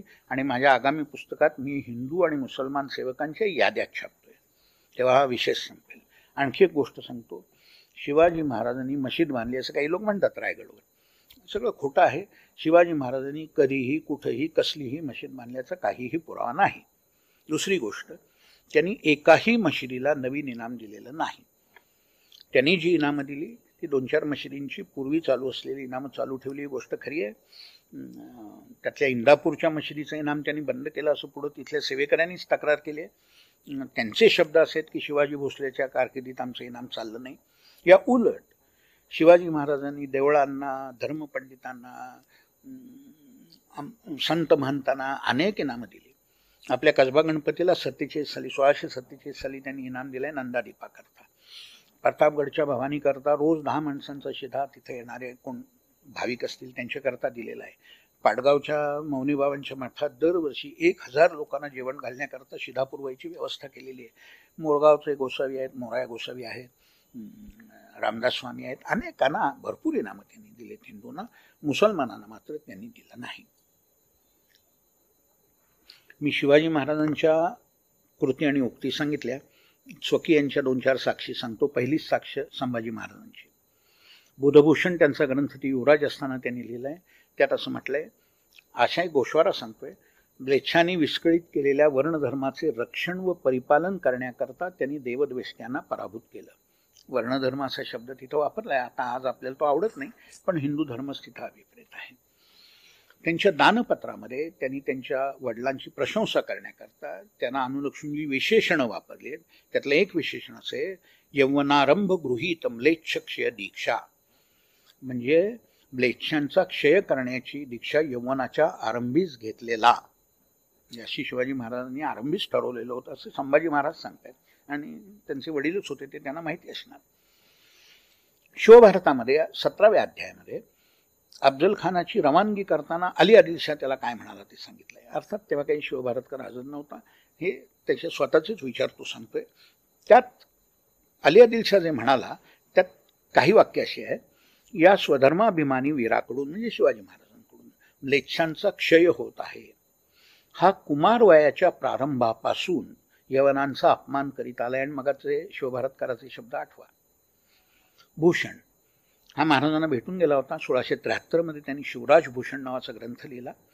त्यातला 275वा छंद आहे, हिंदूंचा उत्कर्ष करण्याकरता शिवरायांच्या मनात नेहमी उत्साह असतो. पृथ्वी निर्मलेच्छ करावी अशी इच्छा असल्याने ते युद्ध करतात. आणखी साक्षीदार पुष्कळ आहेत, मी फक्त नावं सांगतो. जयराम पिंडे, त्याचा राधा माधव विलास आणि पर्णाल पर्वत ग्रहणाख्याने 2 ग्रंथ. पिंडे महाराजांबरोबर 3 वर्ष राहिलेला होता. छत्रसाल महाराजांना भेटून गेला होता. त्याच्याच आज्ञेवरनं लालकवी यानं त्याचा छत्रसालाचं चरित्र लिहिलं आहे. पद्यबद्ध आहे, हिंदी आहे, ब्रज आहे. त्याचं नाव आहे छत्रप्रकाश. रामदासांची 2 पद्य प्रसिद्ध आहेत. एक शिवाजी महाराजांना अनुलक्षून आहे, एक संभाजी महाराजांना अनुलक्षून आहे. रामचंद्रपंत अमात्य शिवाजी महाराजांच्या अतिशय विश्वासातले, त्यांचं आज्ञापत्र प्रसिद्ध आहे. रघुनाथ नारायण हनुमंतांच्या राजव्यवहार कोशाचा मी मगाशीच उल्लेख केला. आणखी 2-4 नावं सांगता येतील. हे सगळे स्वकीय हेच सांगतात की हिंदूंच्या रक्षणाकरता आणि म्लेच्छांचा नाश करण्याकरता शिवाजी महाराजांचा अवतार आहे. त्यांच्या हयातीतच लोक त्यांना अवतार मानायला लागले होते. त्याचं कारण आहे, लोक इतके हताश झाले होते, त्यांना असं वाटत होतं की आता देवाने अवतार घेतला तरच कोणीतरी आपलं रक्षण करेल. शत्रूंच्या साक्षी सांगतो. तारीख अली यांचा ग्रंथ नुरुल्लानं लिहिलेला आहे. दुसऱ्या अली आदिलशाचं चरित्र आहे. त्यात असं म्हटलंय, त्यातले शब्द सांगतोय. काफिर सेवा भोसले तिथं म्हटलंय, धर्मश्रद्ध लोकांवर अन्याय करत होता आणि तलवारीच्या पाण्याशिवाय मोहम्मदी धर्माला टवटवी येणार नाही, म्हणजे इस्लामचा उत्कर्ष होणार नाही. आणि काफिरत्वाचं काटवण तलवारीच्या आगीशिवाय जाळणार नाही, अलंकारिक भाषेत वर्णन केलंय. म्हणजे म्हणून त्याला, म्हणजे शिवाजी महाराजांना मुळापासून उखडण्याकरता अफजल खानाची रवानगी. मतलब असा की इस्लामचा उत्कर्ष होण्याकरता आणि हिंदूंचा नाश करण्याकरता अफजल खानाला पाठवणं आवश्यक होतं. उघड याचं प्रतिबिंब की महाराज हिंदूंचं रक्षण करत होते आणि त्याकरता आवश्यक म्हणून इस्लामी राज्यांचा नाश करत होते. कान्होजी यांना पाठवलेलं फरमान आहे 1659 मध्येच आदिलशानच पाठवलंय. त्यात असं म्हटलंय, शिवाने निजामशाही कोकणातील इस्लामच्या लोकांवर उपद्रवाचा हात लावून काही बादशाही किल्ले काबीज केले आहेत आणि म्हणून शिवाजी महाराजांविरुद्ध अफजल खानाला पाठवलंय वगैरे वगैरे वगैरे.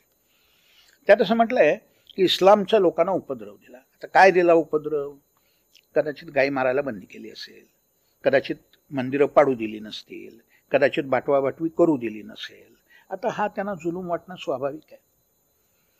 तटस्थ साक्षीदार सांगतो, हेनरी रेमिंग्टन त्यानं महाराजांना लिहिलेलं पत्र आहे, 1660 मध्ये लिहिलंय. त्याकडे दुभाषी असत. या पत्राची इंग्रजी प्रत उपलब्ध आहे. काय भाषांतर त्यांनी त्या काळात केलं आपल्याला उपलब्ध नाहीये.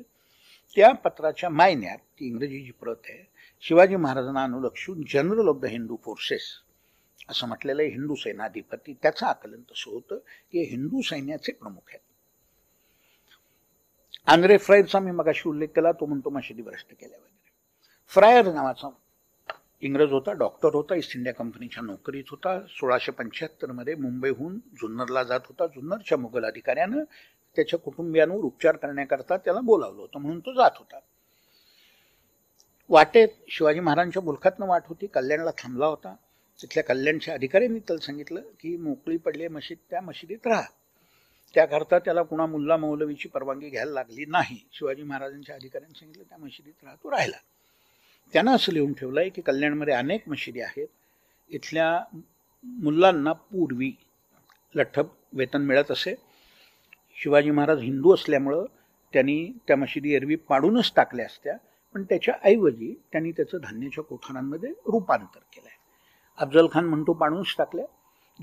बोलत असतील आता ज्या पाडून टाकल्या त्या त्याला दिसणं काही शक्य नव्हतं. काही पाडल्या असतील, काहीचं धान्याच्या कोठारांमध्ये रूपांतर केलं असेल.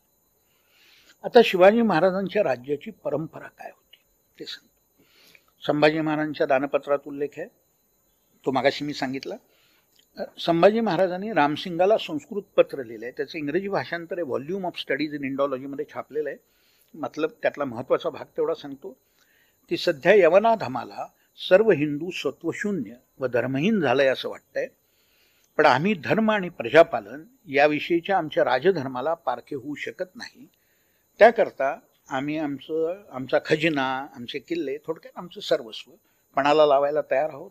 तुम्ही मात्र स्वधर्म त्याग करून स्वस्थ बसता याचं आश्चर्य वाटतंय. मिर्झा राजे जयसिंगाचा मुलगा रामसिंग याला संस्कृतमध्ये लिहिलेलं पत्र आहे. संभाजी महाराजांनी 1684 मध्ये एका कारवारला एका मुसलमानानं गाय मारली म्हणून त्याला जाहीररित्या फाशी दिलं असं कारवारून तिथल्या इंग्रज वखारदारांनी लिहिलेल्या एका पत्रात नमूद केलेलं आहे. खडकोळोंचा शिलालेख प्रसिद्ध आहे, थोडक्यात सांगतो. तिथं धर्माजी नागनाथ म्हणून महाराजांचा अधिकारी होता आणि तिथल्या एका व्यापाऱ्यानं अर्ज केला की इथं नदी ओलांडायला होडीला भाडं घेतात, पूर्वी घेत नव्हते आता घेत आहेत, तर ते घेऊ नये. धर्माजी नागनाथांनी सांगितलं ठीक आहे तुमची विनंती मान्य, यापुढे घेणार नाही म्हणून. पूर्वी अशी पद्धत असायची की अर्जदाराचा अर्ज काय ते आधी सांगायचे आणि त्याच्यावर निर्णय काय दिला ते त्यापुढे सांगायचे. अशी जी सार्वजनिक हिताची पत्र असतात ती कधी कधी शिलालेख रूपानं जतन केली जातात आणि हे पत्र सुद्धा शिलालेख रूपानं जतन केलेलं आहे. छायाचित्र कमल गोखले यांच्या शिवपुत्र संभाजीमध्ये छापलेलं आहे. त्यात त्या अर्जदारानं जे काही म्हटलेलं आहे त्यातला एक वाक्य महत्वाचं आहे. तो म्हणतो आता हे हिंदू राज्य झाले. आणि हे का महत्वाचं आहे, तो राज्यकर्ता नव्हता, तो सामान्य मनुष्य होता. त्याला सुद्धा ही जाणीव झाली आहे की आता हे जे राज्य आहे हे हिंदू राज्य आहे. राजाराम महाराज त्यांनी हनुमंतराव घोरपड्यांना पत्र लिहिलेलं आहे 1691 मधले, शिवचरित्र साहित्य खंड 5 मध्ये छापलेलं आहे. महाराष्ट्र धर्म पूर्ण रक्षावा हा त्यांचा संकल्प त्या पत्रात व्यक्त झालेला आहे. महाराष्ट्र धर्म म्हणजेच हिंदू धर्म, त्याला हिंदू धर्मही म्हणत, महाराष्ट्र धर्मही म्हणत. राजाराम महाराजांच्या अनेक पत्रात हे देवा ब्राह्मणांचं राज्य असा उल्लेख आलेला आहे. म्हणून खुलासा करतो की ब्राह्मणांचा एवढ्याच करता उल्लेख आलाय की ते देवाचे पुजारी असत म्हणून. धन्याबरोबर सेवकाचा उल्लेख आहे तो तसा तो उल्लेख आहे. देवा ब्राह्मणांचं राज्य आहे म्हणजे धर्माचं राज्य आहे एवढाच त्यात अर्थ आहे. राज्य राजाराम महाराजांचं होतं, ब्राह्मणांचं नव्हतं. तेव्हा ते हिंदू राज्य हाच अर्थ तिथं अभिप्रेत आहे. नानासाहेब पेशव्यांच्या एका पत्रात त्यांनी असं म्हटलेलं आहे की आम्ही शिवाजी महाराजांचे शिष्य आहोत. शिवाजी महाराज निधन पावले तेव्हा नानासाहेब पेशव्यांचा जन्मही झालेला नव्हता. मग शिष्य हो त्याचा अर्थ काय? शिष्य हो त्याचा अर्थ असा की मी त्याच परंपरेतला आहे, तीच परंपरा मी मानतो, अशी त्यांची भावना होती. त्यांची दोनच उदाहरणं देतो. नाशिकला सुंदरनारायणाचं देऊळ आहे, ते पाडून तिथं मशीद बांधलेली होती. पुजाऱ्यांनी देव लपवून ठेवले होते. त्या पुजाऱ्यांनी त्याच्या वारसाने येऊन विनंती केली नानासाहेबाकडे की आम्हाला तिथं परत देऊळ बांधू द्या. नानासाहेबांनी परवानगी दिली आणि त्याप्रमाणे पुढं तिथं ती मशीद पाडून तिथं देऊळ बांधण्यात आलं. आणखी एक उदाहरण सांगतो. त्र्यंबकेश्वरला देऊळ होतं पूर्वी, ते शिवाजी महाराजांनी स्वतः सुरतेच्या दुसऱ्या लुटीला जाताना त्र्यंबकेश्वरचं दर्शनही घेतलेलं होतं. ते पुढं औरंगजेब जेव्हा दक्षिणेत आला तेव्हा केव्हा तरी पाडलं असलं पाहिजे. याचं कारण तिथं मशीद बांधलेली होती आणि नानासाहेब पेशव्यांनी ती मशीद पाडून तिथं पुन्हा त्र्यंबकेश्वरचं देऊळ बांधलं. आणखी आता एकच देऊळ सांगतो. मगाशी जे मी सांगितलं की महाकालेश्वर उज्जैनचं जे इल्तुतमिशनं 500 वर्षापूर्वी पाडलं होतं, ते शिंद्यांचा अंमल तिथं असताना त्यांचे कारभारी रामचंद्र बाबा सुकटणकर यांनी तिथं पूर्वी कुणी मशीद बांधली होती ती पाडून ते परत देऊळ बांधलं. डोंगरे नावाचे गृहस्थ त्या परिसरात फिरले होते. त्यांनी इन टच विथ उज्जैन नावाचं त्यांचं पुस्तक आहे, 1935 मध्ये प्रकाशित झालेलं आहे. तेव्हा ते देऊळ बांधून 100 वर्षही झालेली नव्हती आणि कदाचित त्या डोंगऱ्यांच्या वडिलांच्या किंवा आजोबांच्या काळातच बांधली असेल, मंदिर बांधलं असेल. आज जे देऊळ तिथं आहे ते 18व्या शतकातलं त्या शिंद्यांच्या कारभाऱ्यांनी बांधलेलं रामचंद्र बाबा सुकटणकर त्यांनी बांधलेलं मंदिर आहे. मगाशी मी पुण्यश्लोक अहिल्याबाईंचा उल्लेख केला. त्यांनी अनेक ठिकाणी भारतात मंदिरं बांधली. त्यातलं सोमनाथालाही त्यांनी मंदिर बांधलं. मग पुढं वल्लभबाईंनी परत मूळ जागेवर बांधलं, अहिल्याबाईंनी शेजारीच बांधलं. आता या मराठ्यांच्या साम्राज्याचा परिणाम काय झाला, या हिंदू साम्राज्याचा परिणाम काय झाला ते अगदी अगदी थोडक्यात सांगतो. जिझिया रद्द झाला, पुन्हा जिझिया नाही. मूर्तिभंजन रद्द झालं. काशीमध्ये वाराणसीमध्ये 1700 पूर्वीचं मंदिर जवळजवळ नाहीच आहे. असलंच क्वचित एखादं दुसरं असेल. पण पुढच्या अल्पावधीत म्हणजे प्रिन्सेपनं 1828 मध्ये काशीमधल्या मंदिरांची मोजणी केली तेव्हा तिथं 1000 मंदिरं होती. म्हणजे ही अर्थातच 1707च्याही नंतर किंवा त्याच्याही जणांनंतर बांधायला सुरुवात झाली. 100 वर्षात जेमतेम 1000 मंदिरं बांधलेली आहेत.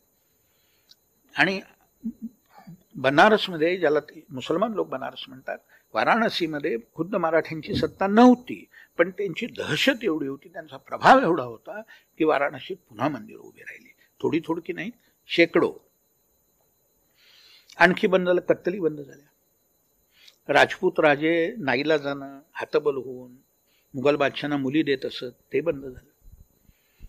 पुढं भारताला जेव्हा स्वातंत्र्य मिळालं तेव्हा निजामाने सामील व्हायचं नाकारलं आणि त्याला भारतीय सैन्याने ते लगेच 2 दिवसात संपवलं. तो जो पाकिस्तानला लागून असता तर कदाचित ते अवघड झालं असतं का? ते सोपं का झालं? तो विलग झाला होता, आयसोलेट झाला होता, त्याच्या भोवती सगळी मराठीच सत्ता होती. मराठ्यांना माहिती होतं की याचा नाश करायचा एक दिवस, त्यांच्या पत्रांमध्ये उल्लेख येतात. पण त्यांचं लक्ष खेळलं होतं दिल्लीवर, पंजाबवर. त्या घाईत ते होते. निजाम ही त्यांच्या दृष्टीनं परसातली भाजी होती. ते म्हणत होते आज नाही उद्या उठतो, आणि त्यांच्या कारकिर्दीत नाही शक्य झालं, पण पुढे भारतीय सैन्याने ते काम पूर्ण केलं. तेव्हा आपल्याला असं म्हणता येईल की शिवाजी महाराजांनी जे राज्य स्थापन केलं, हिंदू साम्राज्य स्थापन केलं, त्यांच्या राज्याभिषेकाच्या निमित्तानं त्याची प्रकट घोषणा केली एक प्रकारे. त्याचा उद्दिष्ट त्यांचं बऱ्याच प्रमाणात साध्य झालं, आणि ते उद्दिष्ट हिंदूंचं रक्षण, हिंदूंचा उत्कर्ष, आणि त्याकरता या इस्लामी राजवटींचा नाश हे त्यांच्या राजवटीचं उद्दिष्ट होतं. लोक ते हिंदुत्व काढून घेण्याकरता रयतेचा राजा, अमका राजा असं बरंच काही करतात. त्यातला त्यांचा एक हेतू त्यातलं हिंदुत्व काढून घ्यायचा असा होता. मला त्या हिंदुत्वाशी मला काही नाही घेणं देणं, मी इतिहासकार आहे. पण जे कागदपत्रात दिसतं, जे इतिहासाच्या साधनांमध्ये दिसतं, ते असंच दिसतं की हिंदूंचं रक्षण आणि त्याकरता आवश्यक म्हणून इस्लामी राज्यांचा नाश, आणि ते ध्येय बऱ्याच प्रमाणात साध्य झालं. शेवट इतकंच सांगतो, भूषणाचा छंद आहे, स्फुट आहे, म्हणजे सुट्ट एक छंद आहे, प्रसिद्ध आहे. त्यात शेवटी असं म्हटलंय, अगर शिवाजी न होते तो सुन्नत होती सबकी. मी भाषणाच्या सुरुवातीला यशवंतराव चव्हाणांच्या भाषणातले उद्गार सांगितले, आता हे भूषणाचे उद्गार सांगतो.